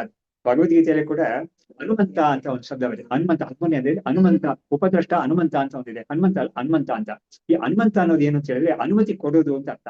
ಅಲ್ಲಿ ಕೂಡ ಅನುಮತಿ ಕೊಡೋದು ಅಂತ ಹೇಳಿದ್ರೆ ಇದು ಅನುಮತಿ ಕೊಟ್ಟೆ ಇದೆಲ್ಲ ಆಗುತ್ತೆ ಅಂತ ಆ ರೀತಿಯಲ್ಲ ಅದು. ಇದು ಒಳಗಡೆ ಇದ್ಕೊಂಡಿದ್ರೆ ಇದು ಶಂಕರಾಚಾರ್ಯ ಅಲ್ಲಿ ಕೂಡ ಒಂದು ಸ್ವಾರಸ್ಯ ಹೇಳ್ತಾರೆ. ಅದು ಇವನು ಏನಾದ್ರು ಮಾಡಿದ್ರೆ ಅದನ್ನ ಮಾಡ್ಬೇಡ ಅಂತ ನಿವಾರಣೆ ಮಾಡೋದಿಲ್ವಂತೆ. ಅದು ಅದನ್ನ ಮಾಡ್ಬೇಡ ನೀನು ಅಂತ ಅದು ತಡೆ ಮಾಡಿಲ್ವಂತೆ ಅದು. ಹಾಗೆ ಅವನವನ ವಾಸನೆ ಪ್ರಕಾರ ಅದು ಏನ್ ಮಾಡ್ಬೋದು. ಬಟ್ ಅದು ಒಳ್ಳೇದ್ ಮಾಡ್ತಾನೋ ಕೆಟ್ಟದ್ ಮಾಡ್ತಾನೋ ಎರಡು ಮಾಡೋಕ್ಕೂ ಚೈತನ್ಯ ಬೇಕು. ಇದಕ್ಕೆ ನಾವು ಸುಲಭವಾಗಿ ಒಂದು ಎಕ್ಸಾಂಪಲ್ ಕೊಡ್ಬೇಕಾದ್ರೆ, ಲೈಟ್ ಇದೆ ಅಲ್ಲಿ ಒಂದ್ ರೂಮಲ್ಲಿ ಕೂತಿದ್ದಾನ ಒಬ್ಬ, ಅವನು ಏನ್ ಬೇಕಾದ್ರೆ ಮಾಡ್ಬೋದು. ಅದ್ರಲ್ಲಿ ಒಳ್ಳೆ ವಿಷಯಗಳನ್ನ ಓದ್ಬೋದು, ಅಥವಾ ಕೆಟ್ಟ ಒಂದು ಅಟಮ್ ಬಾಂಬ್ ಬೇಕಾದ್ರೆ ಅಲ್ಲಿ ಅಸೆಂಬಲ್ ಮಾಡ್ಬೋದು. ಅದ್ರಲ್ಲಿ ಇಟ್ಕೊಂಡು ಎಲ್ಲೋ ಒಂದ್ ಕಡೆ ಇಟ್ಟು ಟೆರರಿಸ್ಟ್ ಆಗಿ ಮಾಡ್ಬೋದು. ಅದಕ್ಕೆ ಅವ್ನು ಕೂಡ ಬೇಕು ಲೈಟ್. ಹಾಗೆ ಒಳ್ಳೆ ಒಂದು ಕ್ರಿಯೇಟಿವ್ ವರ್ಕ್ಗೂ ಲೈಟ್ ಬೇಕಾಗಿದೆ, ಒಂದು ಟೆರರಿಸ್ಟ್ ಮಾಡೋ ಒಂದು ಡಿಸ್ಟ್ರಕ್ಟಿವ್ ವರ್ಕ್ ಕೂಡ ಲೈಟ್ ಬೇಕಾಗಿದೆ. ಆ ತರ ಒಂದು ಲೈಟ್ ಅದು ಅಂತ ಉದಾಹರಣೆ ಕೊಡ್ಬೋದು ನಾವು. ಸೊ ಹೀಗೆ ಈ ಅಂತರ್ಯಾಮಿ ಅನ್ನೋದನ್ನ ಶಂಕರಾಚಾರ್ಯ ಅದು ಹೇಳಿದ್ದಾರೆ. ಸನ್ನಿಧಿ ಮಾತ್ರ ಸಾಕ್ಷಿ ಮಾತ್ರ ಚೈತನ್ಯ ಚೈತನ್ಯ ಅಂತ ಅದಕ್ಕೆ ನಾರಾಯಣ ಅಂತಾನು ಕರೆದುಬಿಟ್ಟಿದ್ದಾರೆ ಅದನ್ನ. ಹೀಗಾಗಿ ಆ ಒಂದು ಚೈತನ್ಯ ಇದೆಯಲ್ಲ ಅದು ಸನ್ನಿಧಿ ಮಾತ್ರ, ಅಂದ್ರೆ it's mere presence, it is able to do this ಅಂತ. ಅಗೇನ್ ಅದಕ್ಕೆ ಮಾಡೋ ಎಬಿಲಿಟಿ ಇದೆ ಅಂತ ಕೂಡ ನಾವು ಹೇಳ್ಬಾರ್ದು. ಯಾಕಂದ್ರೆ ಯಾವ್ಯಾವ ಇಂದ್ರಿಯಗಳು ಇದೆಲ್ಲ ಇದೆಯೋ ಅದನ್ನೆಲ್ಲ ಪ್ರಕೃತಿ ಅನ್ನೋದು ಆಯಾ ಶಕ್ತಿಗಳು ಕೊಟ್ಟು ಅದಕ್ಕೆ ಆಯಾ ರೀತಿಯಲ್ಲಿ ವರ್ಕ್ ಮಾಡೋ ತರ ಫಂಕ್ಷನ್ ಆಗೋ ತರ ಡಿಸೈನ್ ಮಾಡಿದೆ ಪ್ರಕೃತಿ. ಅಂತ ಒಂದೊಂದು ವಸ್ತುಗಳನ್ನು ಕೂಡ ಪ್ರಾಣಿಗಳಾಗಿ ಇಂದ್ರಿಯಗಳಾಗಿ ಎಲ್ಲವೂ ಕೂಡ. ಆದ್ರೆ ಅವುಗಳಿಗೆ ವರ್ಕ್ ಆಗಕ್ಕೆ ಅವುಗಳಿಗೆ ಒಂದು ಚೈತನ್ಯ ಬೇಕು. ಆ ಚೈತನ್ಯ ಎಲ್ಲಿಂದ ಸಿಗ್ತಾ ಇದೆ ಅಂದ್ರೆ ಈ ಆತ್ಮ ಚೈತನ್ಯದಿಂದ ಅದಕ್ಕೆ ಸಿಗ್ತಾ ಇದೆ ಅಂತ ನಾವು ತಿಳ್ಕೊಬೇಕು. ಅದರಿಂದ ಆತ್ಮನಿಗೆ ಒಂದು ವಾಲಂಟರಿ ಇದು ಆಕ್ಷನ್ ಏನು ಇಲ್ವೇ ಇಲ್ಲ. ಅದಕ್ಕೆ ಇಟ್ಸ್ ಒನ್ಲಿ ಪ್ಯಾಸಿವ್ ಪ್ರೆಸೆನ್ಸ್ ಅಷ್ಟೇನೆ. ಇದು ನಾವ್ ಯಾರಾದ್ರು ಹೇಳಿದ್ರೆ ಅದ್ವೈತಿಗಳು ಅಲ್ಲದೆ ಇರೋರಿಗೆ ತುಂಬಾ ಬೇಸರ ಆಗುತ್ತೆ. ಏನಪ್ಪಾ ಇದು ನಿಮ್ಮ ಆತ್ಮ ಅನ್ನೋದು, ಹೇಳಿದ್ದಾರೆ ಕೆಲವರೆಲ್ಲ, ನಿಮ್ಮ ಆತ್ಮ ಅನ್ನೋದು ಇಟ್ ಇಸ್ ಡೆಫ್ ಡಮ್ ಇಲ್ಲಿ ಪರವಾಗಿಲ್ಲ. ಅದೇ ವಸ್ತುಸ್ಥಿತಿ ಶಂಕರಾಚಾರ್ಯ ಹೇಳ್ಬಿಟ್ಟಿದ್ದಾರೆ ಅಲ್ಲಿ. ಇದು ಏನೋ ನೀನ್ ಇಲ್ಲಿ ಬಾ ಅಂತ ಕೈ ಇಟ್ಕೊಂಡು ಹೋಗೋದು ಅದೆಲ್ಲ ಮಾಡೋದೇ ಇಲ್ಲ. ಅದು ಸುಮ್ಮನೆ ಇರೋದಷ್ಟೇನೆ. ಅದ್ ಏನೇನ್ ಆಗ್ಬೇಕೋ ಅದ್ರ ಪಕ್ಕದಲ್ಲಿ ಇರೋದಕ್ಕಿಂತ ಅದ್ರ ದೋಷದಿಂದ ಆಗುತ್ತೆ. ಅದು ದೋಷವೋ ಗುಣವೋ, ಬಟ್ ಅದಕ್ಕೆ ಗುಣವೂ ಇಲ್ಲ ದೋಷವೂ ಇಲ್ಲ ಅಂತ ಅದನ್ನು ತೋರಿಸಿದ್ದಾರೆ. ಹೀಗೆ ಏವಂ ಶ್ರುತಃ ಸರ್ವೇಷು ಪ್ರಾಣಭಾಗಾದಿ ವಸ್ತುಷು ಅಂತಃಪ್ರವಿಷ್ಟ, ನೋಡಿ ಅಂತಃಪ್ರವಿಷ್ಟ ಯೋಮ ಅಂತ ಬರ್ತಾರೆ, ಅಂತಃಪ್ರವಿಷ್ಟ ಶಾಸ್ತಾಯಂ ಇದು ಶ್ರುತ್ಯಂತರಂ ಜಗವತ್. ಅಂತಃಪ್ರವಿಷ್ಟ ಶಾಸ್ತ್ರ ಜನಾನಾಮ್ ಅಂತ ಒಂದು ತೈತಿರಿಯ ಆರ್ನಿಕದಲ್ಲಿ ಬರ್ತೇವೆ. ಆ ಮಂತ್ರವನ್ನೇ ಇಲ್ಲಿ ಇದ್ ಮಾಡ್ತಾ ಇದ್ದಾರೆ, ಅಂತಃಪ್ರವಿಷ್ಟ ಶಾಸ್ತ್ರ ಜನಾನಾಮ್ ಅಂತ. ಸೊ ಏವಂ ಶ್ರುತಃ ಸಹ ಸರ್ವೇಷು ಪ್ರಾಣಭಾಗಾದಿ ವಸ್ತುಷು. ಹೀಗಾಗಿ ಒಂದು ಚೈತನ್ಯ ಇದೆಯಲ್ಲ ಅದು ಪ್ರಾಣನಲ್ಲಿ ವಾಗಾದಿ ಇಂದ್ರಿಯಗಳಲ್ಲಿ ಎಲ್ಲದರಲ್ಲೂ ಕೂಡ ಅದೇ ಇರೋದದು. ಇದನ್ನ ಅಂತಃಪ್ರವಿಷ್ಟ ಶಾಸ್ತ್ರ ಅಂದ್ರೆ ಎಲ್ಲವನ್ನೂ ಶಾಸನ ಮಾಡೋನು ಅಂತ ಅರ್ಥ. ಸೊ ಒಳಗಡೆ ಇಟ್ಕೊಂಡು ಈ ತರ ಒಂದು ಶಾಸನ ಮಾಡ್ಕೊಂಡು ಆದ್ರೆ ಎಲ್ಲಕ್ಕೂ ಕೂಡ ಒಂದು ಶಕ್ತಿ ಕೊಟ್ಕೊಂಡು ಇರೋದು. ಕೊಟ್ಕೊಂಡು ಅಂತ ಹೇಳುವಾಗ ನಾವು ತಿರ್ಗಾ ಜ್ಞಾಪಕ ಪಡ್ಕೋಬೇಕು, ಅದೇನು ಬೇಕು ಅಂತ ಕೊಡೋದಲ್ಲ, ಅಲ್ಲಿ ಇರೋದ್ರಿಂದ ಇವ್ರು ಡ್ರಾ ಮಾಡ್ಕೊಳುತ್ತೆ ಅಷ್ಟೇನೆ. ಇವ್ಗಳಿಗೆ ಡ್ರಾ ಮಾಡ್ಕೊಳ್ಳೋ ಶಕ್ತಿ ಇದೆ, ಅದಕ್ಕೆ ತೊಂದರೆನೇ ಇಲ್ಲ. ಹಾಗಾಗಿ ಸೂರ್ಯನ ಎಕ್ಸಾಂಪಲ್ ಕೊಡ್ತಾರೆ. ಸವಿತಾ ಪ್ರಕಾಶತೆ ಸವಿತಾ ಪ್ರಕಾಶ ಯತಿ ಅಂತ ಎರಡು ರೀತಿಯಾಗಿ ಹೇಳ್ತಾರೆ. ಸವಿತಾ ಪ್ರಕಾಶತೆ ಅನ್ನೋದೇ ಸರಿಯಾದ ಇದು, ಅಂದ್ರೆ ಸೂರ್ಯ ಬೆಳಗ್ತಾ ಇದೆ ಅಂತ ಅಷ್ಟೇನು. ಎಲ್ಲವನ್ನೂ ಅದು ಬೆಳಗಿಸ್ತಾ ಇದೆ ಅಂತ ಹೇಳಿದ್ರೆ ಅದು ತಪ್ಪಾಗುತ್ತೆ ಅಂತ. ಯಾಕಂದ್ರೆ ಸೂರ್ಯನಿಗೆ ಸಂಕಲ್ಪ ಏನಿಲ್ಲ ಇವುಗಳನ್ನೆಲ್ಲ ನಾನು ಬೆಳಗ್ತೀನಿ ಅಂತ. ಅದು ಲ್ಯೂಮಿನಸ್ ಬಾಡಿ ಅಷ್ಟೇನೆ. ಇಟ್ ಇಸ್ ಇಲ್ಯೂಮಿನೇಟಿಂಗ್ ಸಮಥಿಂಗ್ ಅಂತ ಹೇಳಿದ್ರೆ that is A kind of concession ಅಂತ ಅದಕ್ಕೆ ಎರಡಕ್ಕೂ ವಿವೇಕವನ್ನು ತೋರಿಸ್ಕೊಡ್ತಾರೆ. ಸೊ ಸತ್ಯಂ ಜ್ಞಾನಂ ಅನಂತಂ ಯತೆ ಬ್ರಹ್ಮ. ನೋಡಿ ಇವರು ವಿದ್ಯಾರ್ಥಿರ್ತಾರ ಇರೋರು ಏನ್ ಮಾಡ್ತಾ ಇದಾರೆ, ಒಂದು ವಿಷಯ ಹೇಳುವಾಗ ಎಲ್ಲಾ ಉಪನಿಷತ್ತುಗಳು ತಗೊಂಡ್ಬಿಡ್ತಾರೆ ಅವರು. ರೈತರಿಂದ ತಗೊಳ್ತಾರೆ, ಬೃಹದಾರಣ್ಯದಿಂದ ತಗೊಳ್ತಾರೆ, ಚಾಂದೋಗಿಂದ ತಗೊಳ್ತಾರೆ. ಅವ್ರಿಗೆ ಅದೇ ಅದ್ರಲ್ಲಿ ಇರೋ ಗ್ರೇಟ್ನೆಸ್ ಅದು. ಯಾಕಂದ್ರೆ ಅವ್ರಿಗೆ ಗೊತ್ತು ಯಾವುದೇ ಒಂದು ವಿಷಯ ಹೇಳುವಾಗ ಕೂಡ ಯಾವ ಒಂದು ಬೇರೆ ಅದಕ್ಕೆ ನೋಡಿ ನಮ್ ಸಂಪ್ರದಾಯದಲ್ಲಿ ಕೂಡ ದಶೋಪನಿಷತ್ ಅಂತ ಇದೆಯಲ್ಲ, 10 ಉಪನಿಷತ್ತುಗಳನ್ನ ಅಧ್ಯಯನ ಮಾಡ್ಬೇಕು ಅಂತ ಒಂದು ಪದ್ಧತಿ ಇಟ್ಕೊಂಡಿದ್ದಾರೆ. ಯದ್ಯಪಿ ಈ ಉಪನಿಷತ್ತು ಇನ್ನೂ ಸ್ವಲ್ಪ ಇದೆ ಇದ್ರೂ ಕೂಡ ಸಂಪ್ರದಾಯದಲ್ಲಿ ಏನ್ ಮಾಡಿದ್ದಾರೆ ಅಂದ್ರೆ, ಒಂದೊಂದು ಉಪನಿಷತ್ತು 10 ಉಪನಿಷತ್ತು ಯಾತಕ್ಕೆ ಕಲಿಬೇಕು ಅಂತ ಕೇಳಿದ್ರೆ, ಈ ವೇದಾಂತ ಅನ್ನೋದು ವಿಷಯದ ಒಂದು ನಾನಾ ಬಹುಮುಖತ್ವ ಇದೆಯಲ್ಲ, all the facets of Vedanta will be covered by this 7 Upanishads. ಹಾಗಿದ್ರು ಕೂಡ ಮಾಂಡುಕ್ಯ ಮೇಕಮೇವ ಆಲಂ ಮುಮುಕ್ಷುಣಾಂ ವಿಮುಕ್ತೆ ಅಂತ ಇನ್ನೊಂದು ಮಾತು ಕೂಡ ಇದೆ. ಅದು ಯಾರಿಗೆ ಅಂತ ಹೇಳಿದ್ರೆ, ತುಂಬಾ ಅಡ್ವಾನ್ಸ್ಡ್ ಮುಮುಕ್ಷು ಆಗಿದ್ದು ಒಬ್ಬ ಇದ್ದಾನೆ. ಅವನಿಗೆ ಮಾಂಡುಕ್ಯ ಉಪನಿಷತ್ತು ತುಂಬಾ ಚಿಕ್ಕದು, 10-12 ಮಂತ್ರ ಮಾತ್ರ ಇರೋದು, ಕೊಟ್ಟದ್ದು ತುಂಬಾ. ಅದು ಒಂದೇ ಸಾಕು ಅವನಿಗೆ, ಬಾಕಿ ಬೇರೆ ಬೇಕಿಲ್ಲ ಅಂತ ಹೇಳಿದ್ದಾರೆ. ಆದ್ರೆ ಎಲ್ಲರಿಗೂ ಆತರ ಒಂದು ಸಾಮರ್ಥ್ಯ ಇರೋದಿಲ್ಲ. ಹಾಗಾಗಿ ತುಂಬಾ ಎಲ್ಲ ಉಪನಿಷತ್ತುಗಳ ಒಂದು ಅವಶ್ಯಕತೆ ಇರುತ್ತೆ. ಯಾಕಂದ್ರೆ ನಾನಾ ಭಾಗಗಳನ್ನ, ವಿಷಯಗಳನ್ನ, ಆಸ್ಪೆಕ್ಟ್ಸ್ ಎಲ್ಲವೂ ಬೇರೆ ಬೇರೆ ಉಪನಿಷತ್ತಿಂದ ನಾವು ಕಲಿಯಕ್ ಆಗುತ್ತೆ ಅದು. ಹಾಗಾಗಿ ಇದು ಮಾಡ್ತಾರೆ. ಇವ್ರು ಏನ್ ಮಾಡ್ತಾ ಇದ್ದಾರೆ, ಅದನ್ನ ಡೆಮಾನ್ಸ್ಟ್ರೇಟ್ ಮಾಡ್ತಾ ಇದ್ದಾರೆ. ಒಂದೊಂದು ಉಪನಿಷತ್ತನ್ನು ಕೂಡ ಅದ್ರ ವಿಷಯಗಳನ್ನ ಇದು ತಂದು ತೋರಿಸಿ ನಮಗೆ ಅದರ ಒಂದು ರೆಲೆವೆನ್ಸ್ ತೋರಿಸ್ತಾ ಇದ್ದಾರೆ. ಸತ್ಯಂ ಜ್ಞಾನಂ ಅನಂತಂ ಅನ್ನೋದು ತೈತಿರಿಯದಲ್ಲಿರೋದು. ಯದ್ ಬ್ರಹ್ಮ ವೇದೇಶು ವರ್ಣಿತಂ ತದೇವ ಮಾಯಾ ಸಂಯೋಗಾತ್ ಈಶ್ವರತ್ವಂ ಪ್ರಪದ್ಯತೆ. ಹಾಗಾಗಿ ಸತ್ಯಂ ಜ್ಞಾನಂ ಅನಂತಂ ಅಂತ ಯಾವ ಒಂದು ನಿರ್ಗುಣ ಬ್ರಹ್ಮವನ್ನ ತೈತಿರಿಯದಲ್ಲಿ ಹೇಳಿದಾರೋ ಅದೇನೆ ಮಾಯೆಯ ಒಂದು ಸಂಯೋಗದಿಂದ ಅದು ಈ ಒಂದು ಈಶ್ವರ ಅಂತ ಒಂದು ಕೆಲಸವನ್ನು ಪಡ್ಕೊಳ್ಳುತ್ತೆ. ಅದ್ವೈತದಲ್ಲಿ ಇರೋ ವಿಷಯನೇ ಇದು. ಈಶ್ವರನಿಗೂ ನಿರ್ಗುಣ ಬ್ರಹ್ಮಕ್ಕೂ ಒಂದು ವ್ಯತ್ಯಾಸ ಹೇಳ್ತಾರೆ ಅದ್ವೈತದಲ್ಲಿ. ನಿರ್ಗುಣ ಬ್ರಹ್ಮಕ್ಕೆ ಯಾವುದು ಪ್ರಪಂಚ ಸಂಬಂಧ ಇರೋದೇ ಇಲ್ಲ, ಅದಕ್ಕೆ ಏನು ಮಾಡಕ್ ಆಗೋದೇ ಇಲ್ಲ. ಅದನ್ನೇನೆ ಡಮ್ ಲೇಮ್ ಅಂತೆಲ್ಲ ಕರೆದಿರೋದು. ಈಶ್ವರ ಅನ್ನೋದು ಆತರ ಇಲ್ಲ, ಅದು ಗುಣಪೂರ್ಣ ಈಶ್ವರ ಅನ್ನೋದು. ಹಾಗೆ ಅದಕ್ಕೆ ಗುಣಗಳೆಲ್ಲ ಎಲ್ಲಿಂದ ಬರುತ್ತೆ ಅಂದ್ರೆ ಮಾಯೆಯಿಂದ ಬರುತ್ತೆ ಅದಕ್ಕೆ. ಹಾಗಾಗಿ ನೋಡಿ, ಹೇಗೆ ಜೀವ ಅನ್ನೋದು ಚೈತನ್ಯ ಪ್ಲಸ್ ಬಾಡಿ ಮೈಂಡ್ ಕಾಂಪ್ಲೆಕ್ಸ್ ಅಂತ ಹೇಳ್ತೀವೋ, ಅದೇ ತರ ಈಶ್ವರ ಅನ್ನೋ ಒಂದು ಎಂಟಿಟಿ ಕೂಡ ಇಟ್ ಈಸ್ ನಿರ್ಗುಣ ಬ್ರಹ್ಮನ್ ಪ್ಲಸ್ ಮಾಯಾ ಅಂತ ಹೇಳ್ಬೇಕಾಗಿದೆ. ಸೊ ಬರೀ ಇದು ಮಾಯಾ ಇಲ್ಲ ಅಂತ ಹೇಳಿದ್ರೆ ಈಶ್ವರ ಅನ್ನೋ ಇಲ್ವೇ ಇಲ್ಲ. ಹಾಗಾಗಿ ಬರೀ ಚೈತನ್ಯ ಮಾತ್ರ ಉಳಿಯುತ್ತೆ ಅದು. ಆದ್ರೆ ಮಾಯಾ ಅಂತ ಒಂದು ಇದೆಯಲ್ಲ, ಅದು ಜಡ ಅದು ಆಕ್ಚುಲಿ. ಹಾಗಾಗಿ ಆ ಜಡವಾಗಿರೋದು ಮತ್ತು ಈ ನಿರ್ಗುಣ ಚೈತನ್ಯ ಎರಡರದ್ದು ಒಂದು ಸೇರಿಸಿದಾಗ ಈಶ್ವರ ಅಂತ ಒಂದು ಆಗುತ್ತೆ. ಹೇಗೆ ಈ ಬಾಡಿ ಮೈಂಡ್ ಕಾಂಪ್ಲೆಕ್ಸ್ ಮತ್ತು ಈ ಜೀವ ಅನ್ನೋದನ್ನ ಇದು ಆತ್ಮಂದು ಸೇರಿಸಿದಾಗ ಜೀವ ಅಂತ ಒಂದು ಉತ್ಪತ್ತಿ ಆಗುತ್ತೋ, ಅದೇ ತರ ಅದ್ವೈತದಲ್ಲಿ ಈ ಈಶ್ವರ ಅನ್ನೋದು ಕೂಡ is a product. Both are products ಅನ್ನೋದ್ರಿಂದಲೇ ತತ್ವಮಸಿ ಅಂತ ಎಲ್ಲ ಹೇಳುವಾಗ ಆ ಈಶ್ವರತ್ವ ಅನ್ನೋದನ್ನ ತೆಗೆದ್ಬಿಡ್ತಾರೆ, ಜೀವತ್ವ ಅನ್ನೋದನ್ನ ತೆಗೆದ್ಬಿಟ್ಟು ಕೇವಲ ಚೈತನ್ಯ ಅಂತ ಒಂದು ಮಾತ್ರ ರಿಟೈನ್ ಮಾಡಿ ಅದೇ ನೀನು ಅಂತ ತೋರಿಸ್ಕೊಡೋ ಒಂದು ಇದೆ ಕ್ರಮ ಇದೆ. ಸೊ ಹೀಗೆ ಮಾಯಾ ಅದಕ್ಕೆ ಶ್ರುತಿ ಹೇಳ್ತಾ ಇದ್ದಾರೆ, ಮಾಯಾಭಿಹಿ ಈಶಃ.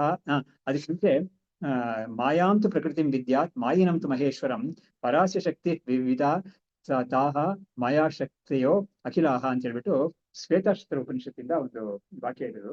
ಅದನ್ನ ಹೇಳ್ತಾ ಇದ್ದಾರೆ, ಮಾಯಾಂತು ಪ್ರಕೃತಿ ವಿದ್ಯನ್ ಮಾಯಿನಂತು ಮಹೇಶ್ವರ ಒಂದು ಸಾಕ್ಷಾತ್ ಉಪನಿಷತ್ತಲ್ಲಿ ಬರೋ ವಾಕ್ಯನೇ. ಅಲ್ಲೇ ಬರೋದು ಇನ್ನೊಂದು ಪರಾಸ್ಯ ಶಕ್ತಿ ವಿವಿಧ ಶೂಯತೆ ಸ್ವಾಭಾವಿಕಿ ಜ್ಞಾನ ಬಲ ಕ್ರಿಯಾಚ ಅಂತ ಬರೋದು. ಎರಡನ್ನೂ ಸೇರಿಸಿ ಹೇಳ್ತಾ ಇದ್ದಾರೆ. ಈ ಒಂದು ಪರಾಶಕ್ತಿ ಅಂತ ಒಂದಿದೆಯಲ್ಲ, ಅದ್ರ ಒಂದು ಎಬಿಲಿಟೀಸ್, ಶಕ್ತಿಗಳನ್ನೋದು ತುಂಬಾ ಇದೆ, ಬೇಕಾದಷ್ಟಿದೆ ಅದು. ಇದಕ್ಕೆ ನಮ್ಗೆ ಲಲಿತಾ ಸಹಸ್ರನಾಮ ಕೂಡ ಕೋಟಿ ಕೋಟಿ ಬೀರ ಆವೃತ ಅಂತ ಬರ್ತಲ್ಲ, ಅಶ್ವಾರೂಢ ಅಂತ ಬರ್ತಲ್ಲ. ಸೊ ಹಾಗಾಗಿ ಅವ್ರ ಸುತ್ತಿ ಅಷ್ಟೊಂದು ಜನ ಅಷ್ಟೊಂದು ಶಕ್ತಿ ಇರ್ತಾರೆ. ಅವರೆಲ್ಲ ಕುದುರೆ ಮೇಲೆ ಕೂತಿರ್ತಾರೆ. ಅದೆಲ್ಲ ಶಕ್ತಿಗಳೆಲ್ಲ ಈ ಮಾಯಾ ಬೇರೆ ಬೇರೆ ಶಕ್ತಿಗಳು ಅಂತ. ಹೀಗಾಗಿ ಮಾಯಾಂತು ಪ್ರಕೃತಿ ವಿದ್ಯಾತ್ ಪರಾಸ್ಯ ಶಕ್ತಿ ವಿವಿಧಾಹ ತಾಹ ಮಾಯಾಶಕ್ತಿಯೋ ಅಖಿಲಾಹ. ಹಾಗಾಗಿ ಈ ಮಾಯಾಶಕ್ತಿಗಳು ಬೇಕಾದಷ್ಟು ಶಕ್ತಿಗಳೆಲ್ಲ ಇದೆ. ಅದೇ ಅದಕ್ಕೆಲ್ಲದಕ್ಕೂ ಒಂದು ಹೆಡ್ ಇರೋದು ಆ ಲಲಿತಾ ಪರಮೇಶ್ವರಿ ಅಂತ ಇರೋದು. ಹೀಗೆ ಮಾಯಾಭಿಹಿ ಈಶಃ ಬಹುಧಾ ಭಾತಿ ಸರ್ವೇಶು ವಸ್ತುಷು ಅನ್ನೋದು ಬೃಹದಾರಣ್ಯಕದಲ್ಲಿ ಬರುತ್ತೆ. ಇಂದ್ರೋ ಮಾಯಾಭಿ ಪುರೂಪ ಈಯತೆ ಅಂತ ಒಂದು ಬರುತ್ತೆ. ಅದಕ್ಕೆ ಅಲ್ಲಿ ಏನ್ ಹೇಳುತ್ತೆ ಅಂತ ಹೇಳಿದ್ರೆ, ಇಂದ್ರ ಅಂದ್ರೆ ಈಶ್ವರ ಅನ್ನೋದು ಈ ಮಾಯಾಭಿಹಿ ಅಂತ ಅಲ್ಲಿ ಬಹುವಚನ ಹಾಕಿದ್ದಾರೆ. ಇವುಗಳಿಂದ ಅದು ಬಹುವಾಗಿ ಅನೇಕವಾಗಿ ಕಾಣಿಸ್ಕೊಳ್ತಾ ಇದೆ. ಅದು ಯಾತಿಗೆ ಆತರ ಕಾಣಿಸ್ಕೊಳ್ತಾ ಇದೆ ಅಂತ ಉಪನಿಷತ್ತೆ ಉತ್ತರ ಕೊಡುತ್ತೆ. ಹೇಗಾದ್ರೂ ಮಾಡಿ ಯಾವ್ದಾದ್ರೂ ಮುಖವಾಗಿ ನನ್ನ ತಿಳ್ಕೊಳ್ಳಿ ಜನರು ಅಂತ ಮಾಡ್ತಾ ಇದೆ ಅಂತ. ಆತರ ಯಾತಿಗೆ ಈ ಬ್ರಹ್ಮ ಇಷ್ಟೊಂದು ಬೇರೆ ಬೇರೆ ವಸ್ತುಗಳಾಗಿ, ಬೇರೆ ಬೇರೆ ವ್ಯಕ್ತಿಗಳಾಗಿ ಇಡೀ ಪ್ರಪಂಚದಲ್ಲಿ ಒಂದು ತರ ಇನ್ನೊಂದಿಲ್ಲ, ಇದು ಬೇರೆ ಅದು ಬೇರೆ ಅಂತ ನಾವು ಬೇರೆ ಹೇಳ್ತೇವೆ ಎಲ್ಲಾ ಕಡೆನೂ. ಅಷ್ಟೊಂದು ಭಿನ್ನ ಭಿನ್ನವಾಗಿ ಯಾತಕ್ಕೆ ಆ ಒಂದೇ ಬ್ರಹ್ಮ ತೋರಿಸ್ಕೊಳ್ತಾ ಇದೆ ಅಂತ ಹೇಳಿದ್ರೆ, ಯಾವ್ದಾದ್ರು ಒಂದು ರೀತಿಯಲ್ಲಿ ಆದ್ರೂ ನಾನು ತಿಳ್ಕೊಳ್ಳಿ, ಅದು ಜೀವ ತಿಳ್ಕೊಂಡು ಉದ್ಧಾರ ಆಗ್ಲಿ ಅಂತ ಮಾಡ್ತಾನಂತೆ. ನಮ್ಮ ಇದರಲ್ಲಿ ತಥಶ್ಲೋಕಿ ಅಂತ ಒಂದಿದೆ, ಅದರಲ್ಲಿ ಒಂದು ದೃಷ್ಟಾಂತ ಕೊಡ್ತಾರೆ. ಸ್ವಂಬಾಲಂ ರೋಧಮಾನಂ ಅಂತ ತಾಯಿ ಏನ್ ಮಾಡ್ತಾಳೆ, ಮಗು ಅಳ್ತಾ ಇರೋ ಮಗುನ ಸಮಾಧಾನ ಮಾಡಕ್ಕೆ ಏನಾದ್ರು ಉಪಾಯ ಮಾಡ್ತಾಳೆ. ಒಂದು ಅಲ್ಲೋರು ನಾಯಿ ತೋರಿಸ್ತಾಳೆ, ಅಥವಾ ಹಸು ತೋರಿಸ್ತಾಳೆ, ಅಥವಾ ಚಂದನ ತೋರಿಸ್ತಾಳೆ, ಅಥವಾ ಒಂದು ಖರ್ಜೂರ ಕೊಡ್ತಾಳೆ. ಏನಾದ್ರೂ ಮಾಡಿ ಆ ಮಗು ಸುಮ್ಮನೆ ಇರುತ್ತಾ ಅಂತ ಅವಳಿಗೆ ಒಂದು ಅವಳು ಬೇಕಾಗಿರೋದು ಸುಮ್ಮನೆ ಇರ್ಬೇಕು ಮಗು ಅಂತ. ಹಾಗಾಗಿ ಅದಕ್ಕೆ ಏನ್ ಉಪಾಯ ಆದ್ರೂ ಕೂಡ ಪರವಾಗಿಲ್ಲ ಅಂತ ಹೇಳ್ಬಿಟ್ಟು ಏನಕ್ಕೆ ಏನಾದ್ರೂ ರೂಪೇಣ ಅಂತ ಹೇಳ್ತೀಯಲ್ಲ, ಆ ರೀತಿಯಲ್ಲಿ ಮಾಡ್ತಾಳೆ. ಅದೇ ರೀತಿಯಲ್ಲಿ ಕೂಡ ಈ ಉಪನಿಷತ್ ಕೂಡ ಏನ್ ಮಾಡಿದೆ, ಪರಮೇಶ್ವರ ಹೇಗಾದ್ರೂ ಮಾಡಿ ನನ್ನ ಯಾವ್ದು ರೀತಿಯಲ್ಲ ನಾನು ತಿಳ್ಕೊಳ್ಳಿ ಒಬ್ಬ ಅಂತ ಹೇಳ್ಬಿಟ್ಟು ಅದು ಇಷ್ಟೊಂದು ರೂಪವಾಗಿ ನನ್ನನ್ನ ತೋರಿಸ್ಕೊಳ್ತಾ ಇದೆ ಅಂತ ಅದೇ ಹೇಳುತ್ತೆ. ಅಲ್ಲೇ ಉಪನಿಷತ್ತೆ ಹೇಳುತ್ತೆ ಅದು. ಶ್ರೋತ್ರ ಶಕ್ತಿಯಂ ಉಪಾದಾಯ ಶ್ರೋತ್ರಂ ಸೃಷ್ಟ್ವಾ ಅತ್ರ ಭಾತ್ಯಸೌ. ಹಾಗಾಗಿ ಆ ಒಂದು ಚೈತನ್ಯ ಇದೆಯಲ್ಲ, ಅದೇನ್ ಮಾಡ್ತಾ ಇದೆ, ಈಶ್ವರ ಅಂತ ಹೆಸರು ಪಡ್ಕೊಂಡು ಅದೇನ್ ಮಾಡ್ತಾ ಇದೆ, ಶ್ರೋತ್ರ ಶಕ್ತಿಂ ಉಪಾದಾಯ ಅಂದ್ರೆ ಶ್ರೋತ್ರ ಶಕ್ತಿ ಅಂತ ನಮ್ಗೆ ಎಲ್ಲರಿಗೂ ಕೂಡ ಒಂದೊಂದು ಶಕ್ತಿ ಇದೆ, ಎಲ್ಲ ಇಂದ್ರಿಯಕ್ಕೂ ಒಂದೊಂದು ಶಕ್ತಿ ಇದೆ ಅದು. ಹಾಗಾಗಿ ಆ ಶ್ರೋತ್ರ ಶಕ್ತಿಯನ್ನ ಅದು ತನ್ನ ಕೈಗೆ ತಗೊಂಡು ಶ್ರೋತ್ರಂ ಸೃಷ್ಟ್ವಾ, ಆ ಕಿವಿ ಅಂತ ಒಂದು ಇಂದ್ರಿಯ ಇದೆಯಲ್ಲ ಅದನ್ನ ಸೃಷ್ಟಿ ಮಾಡಿ ಅತ್ರ ಭಾತಿ ಅಸೌ ಆ ಕಿವಿ ಅನ್ನೋ ಇನ್ಸ್ಟ್ರೂಮೆಂಟ್ ಅಲ್ಲಿ ಆ ಬ್ರಹ್ಮವೇ ಕಾಣಿಸ್ಕೊಳ್ತಾ ಇದೆ ಅಂತ. ಯಾವ ರೀತಿಯಲ್ಲಿ ಆ ಕಿವಿ ಆ ಶ್ರೋತ್ರ ಶಕ್ತಿ ಅಂತ ಒಂದಿದೆಯಲ್ಲ, ಆ ರೂಪದಲ್ಲಿ ಆ ಇಂದ್ರಿಯದಲ್ಲಿ ಆ ಒಂದು ಬ್ರಹ್ಮವೇ ಅಲ್ಲಿ ಕಾಣಿಸ್ಕೊಂಡು ಆ ಕಿವಿ ಅನ್ನೋ ಇನ್ಸ್ಟ್ರೂಮೆಂಟ್ ವರ್ಕ್ ಆಗಕ್ಕೆ ಅಲ್ಲಿ ಅರ್ಪಣೆ ಮಾಡ್ತಾ ಇದೆ. ಅವಾಗ ಅದು ಮಾಡೋದು ಕೂಡ ಏನಾಗುತ್ತೆ ಅಂತ ಹೇಳಿದ್ರೆ, ಹಿಂದೆ ಒಂದು ಹೇಳಿದ್ರಲ್ಲ ಯಾವ್ದು ಅಧಿಷ್ಠಾತ್ರ ದೇವತೆ ಅಂತ ಹೇಳಿದ್ರಲ್ಲ, ಪ್ರಿಸೈಡಿಂಗ್ ಡಿಟೀಸ್ ಅಂತ, ಅಲ್ಲೂ ಕೂಡ ಏನಾಗುತ್ತೆ ಅಂದ್ರೆ ಆ ಮಹಾಶಕ್ತಿ ಅಂತ ಒಂದು ಬ್ರಹ್ಮ ಇದೆಯಲ್ಲ, ಅದು ಇವುಗಳೆಲ್ಲ ಕೆಲಸ ಮಾಡ್ಸಕ್ಕೆ ಅಲ್ಲೆಲ್ಲ ನಾನು ಬರಕ್ಕಾಗಲ್ಲ, ನೀವುಗಳು ಮಾಡಿ ಅಂತ ಹೇಳ್ಬಿಟ್ಟು ಈ ದೇವತೆಗಳಿಗೆ ಕೊಟ್ಬಿಡ್ತಾನೆ, ಔಟ್ಸೋರ್ಸ್ ಮಾಡ್ಬಿಡ್ತಾನೆ ದೇವತೆಗಳಿಗೆ. ಆ ಔಟ್ಸೋರ್ಸ್ ಮಾಡಿದ ದೇವತೆಗಳು ಇಲ್ಲಿ ಇಟ್ಕೊಂಡು ಅವ್ರು ಹೇಳಿರೋ ಕೆಲಸವನ್ನ ಮಾಡ್ತಾ ಇದ್ದಾರೆ. ಅದ್ರಿಂದಲೇ ನಮ್ಗೆ ಭೀಷಾಸ್ಮಾತ್ ವಾತಪವತೆ ಭೀಷೋದೇವಿ ಸೂರ್ಯ ಅಂತ ಹೇಳ್ತೀವಲ್ಲ, ಕಾಸ್ಮಿಕ್ ಡೀಟೀಸ್ ಅಂತ ಯಾವ್ದಾವ್ದು ಇದ್ದಾರೋ, ಸೂರ್ಯ, ಇಂದ್ರ, ಇದು ಚಂದ್ರ, ಆಮೇಲೆ ವಾಯು, ಅಗ್ನಿ, ಇವುಗಳೆಲ್ಲ ಕೂಡ ಯಮ ಅದು ಸೇರಿಸಿದ್ದಾರೆ. ಎಲ್ಲವೂ ಕೂಡ ಅವ್ರವ್ರಿಗೆ ಒಂದು ಪೋರ್ಟ್ಫೋಲಿಯೋ ಕೊಟ್ಟಿದ್ದಾರೆ. ಅವರೆಲ್ಲ ಡ್ಯೂಟೀಸ್ ಮಾಡ್ತಾನೆ ಇರ್ಬೇಕು. ಅವರು ಯಾವ್ದನ್ನ ಮಾಡ್ತಾರೆ ಅಂದ್ರೆ ಭಯಾತ್ರ ಅಂತ ಒಂದು ಇದರಲ್ಲಿ ಕಠೋಪನಿಷತ್ ಬರುತ್ತೆ. ಅದು ಭಯದಿಂದ ಇವೆಲ್ಲ ಮಾಡ್ತಾ ಇದ್ದಾರೆ. ಯಾರು ಭಯದಿಂದ ಅಂತ ಹೇಳಿದ್ರೆ, ಅಲ್ಲೇ ಭೀಷಾಸ್ಮತ್ ಅನ್ನೋ ಕಡೆ ಭಯದಿಂದ ಬರುತ್ತೆ. ಯಾರು ಭಯದಿಂದ ಇವರೆಲ್ಲ ಈ ಕೆಲಸ ಮಾಡ್ತಾ ಇದ್ದಾರೆ ಅಂತ ಹೇಳಿದ್ರೆ, ಅವ್ರಿಗಿಂತ ಮೇಲೆ ಒಂದು ಈಶ್ವರ ಇದ್ದಾನೆ, ಅವನ ಭಯದಿಂದ ಇವೆಲ್ಲ ಕೆಲಸ ಮಾಡ್ತಾ ಇದೆ ಅಂತ ಅಲ್ಲಿ ಹೇಳಿದ್ದಾರೆ. ಅದೇ ತರ ಈ ಪ್ರಿಸೈಡಿಂಗ್ ಡಿಟೀಸ್ ಅಂತ ನಮ್ಮ ಬಾಡಿಲಿ ಇರೋದು, ನಾನು ಇವಾಗ ಹೇಳಿದ್ದು ಕಾಸ್ಮಾಸ್ ಅಲ್ಲಿ ಇರೋದು. ನಮ್ಮ ಬಾಡಿನಲ್ಲೇ ಇದರ ಒಂದೊಂದು ಇಂದ್ರಿಯಕ್ಕೂ ಒಂದೊಂದು ದೇವತೆ ಇದೆ. ಆ ದೇವತೆಗಳೆಲ್ಲ ಇಂದ್ರಿಯಗಳನ್ನ ಕೆಲಸ ಮಾಡೋ ತರ ಮಾಡ್ಕೊಂಡು ಯಾವ್ದಕ್ಕೆ ಯಾವ್ದ್ರಿಂದ ಇದ್ದಾರೆ ಅಂತ ಹೇಳಿದ್ರೆ, ಆ ಒಂದು ಮೇಲೆ ಇರೋದು ಇದೆಲ್ಲ ದೇವ್ರು ಅಂತ ಹೇಳ್ತೀವಿ, ಈಶ್ವರ ಅಂತ ಹೇಳ್ತೀವಿ. ಅದರ ಒಂದು ನಿಯಮನದಲ್ಲಿ ಇವುಗಳೆಲ್ಲ ಮೆಟ್ಕೊಂಡು ಕೆಲಸ ಮಾಡ್ತಾ ಇದೆ ನೋಡಿ. ಅಲ್ಲೂ ಕೂಡ ಯಾವ ತರ ಒಂದು ಸಿಸ್ಟಮ್ ಇದೆ ನಾವು ಈಗ ನಿಲ್ಲಿಸಿದ್ದೀವಿ ಮುಂದೆ ಹೇಳ್ತೀನಿ. ಬಟ್ ಈ ವಿಷಯ ಹೇಳ್ಬಿಟ್ಟು ನಾನು ನಿಲ್ಲಿಸ್ತೀನಿ. ಈ ಶರೀರದಲ್ಲಿ ನಮ್ಗೆ ಈ ಇಂದ್ರಿಯಗಳ ಕೆಲಸ ಅಲ್ಲಿ ಮಾಡ್ತಾ ಇದೆ ಅಂತ ಹೇಳ್ತೀವಿ. ಆದ್ರೆ ಆ ಇಂದ್ರಿಯಗಳೆಲ್ಲ ಎಲ್ಲಿ ತನಕ ಕೆಲಸ ಮಾಡುತ್ತೆ ಅಂತ ಹೇಳಿದ್ರೆ, ಅವನಿಗೆ ಕರ್ಮ ಇರೋ ತನಕ ಕೆಲಸ ಮಾಡುತ್ತೆ ಇಂದ್ರಿಯ. ಅವನಿಗೆ ನೋಡಿ, ಇಂದ್ರಿಯಕ್ಕೆ ಒಂದು ಪಾಠವ ಅಂತ ಇದೆ, ಅಂದ್ರೆ ಎಫಿಷಿಯನ್ಸಿ ಅಂತ ಅವನಿಗೆಲ್ಲ ಎಫಿಷಿಯಂಟ್ ಆಗಿ ಆ ಇಂದ್ರಿಯ ಒಂದೊಂದು ಇಂದ್ರಿಯ ಎಫಿಷಿಯಂಟ್ ಆಗಿ ಕೆಲಸ ಮಾಡ್ಬೇಕು ಅಂದ್ರೆ ಅವನಿಗೆ ನಮ್ಮ ವೇದಾಂತ ಶಾಸ್ತ್ರದ ಪ್ರಕಾರ ಅವನಿಗೆ ಆ ಕರ್ಮ ಇದ್ರೇನೆ ಅದು ಎಫಿಷಿಯಂಟ್ ಆಗಿ ಕೆಲಸ ಮಾಡೋದು. ಅದ್ ಮಾಡಿ ಅವನಿಗೆ ಅದರಿಂದ ಒಂದು ಪ್ರಯೋಜನ ಪಡ್ಕೊಳ್ಳಿಕ್ಕೆ ಕರ್ಮ ಇರ್ಬೇಕು ಅವನಿಗೆ. ಯಾವಾಗ ಅವನಿಗೆ ಆ ಕರ್ಮ ಮುಗಿದೋಗುತ್ತೋ, ಆ ಪಾಪಕರ್ಮ ಅಂತ ಒಂದು ಇರುತ್ತಲ್ಲ, ಅದು ಟೇಕ್ ಓವರ್ ಮಾಡುತ್ತೋ, ಅವಾಗ ಏನಾಗುತ್ತೆ, ಅವನಿಗೆ ಆ ಇಂದ್ರಿಯದ ಒಂದು ಪಾಠವ ಕಡಿಮೆ ಆಗೋಗುತ್ತೆ. ಅದಕ್ಕೆ ಉದಾಹರಣೆ ಕೊಡ್ಬೇಕು ಅಂತ ಹೇಳಿದ್ರೆ, ನನಗೆ ತಿಳಿದ ಒಬ್ಬರು 48 ವರ್ಷನೂ ಇನ್ನು ಅವ್ರಿಗೆ ಒಂದೇ ಸಮಯಕ್ಕೆ 2 ಕಣ್ಣು ಹೊರಟೋಯ್ತು ಅವರಿಗೆ.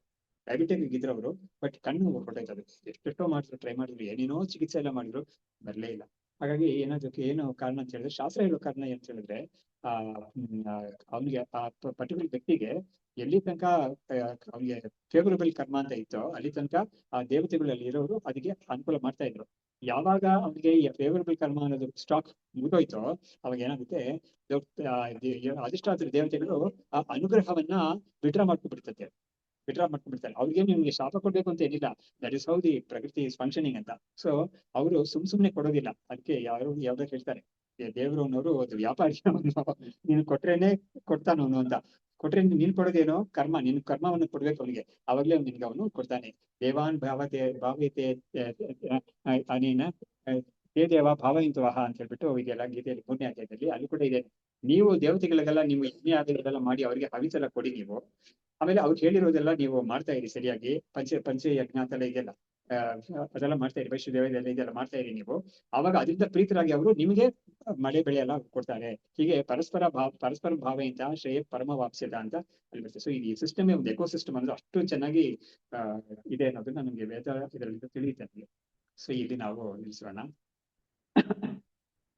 ಶಾಸ್ತ್ರಂ ಶಾರೀರಂ ಮೀಮಾಂಸಾ ದೇವಸ್ತು ಪರಮೇಶ್ವರಃ ಆಚಾರ್ಯ ಶಂಕರಾಚಾರ್ಯಾಃ ಸಂತು ಮೇ ಜನ್ಮಜನ್ಮನಿ ವಿದ್ಯಾವಿನಯ ಸಂಪನ್ನಂ ವೇತರಾಗಂ ವಿವೇಕಿನಂ ವಂದೇ ವೇದಾಂತ ತತ್ವಜ್ಞಂ ವಿದುಷೇಖರ ಭಾರತೀಂ. ಓಂ ತತ್ಸತ್.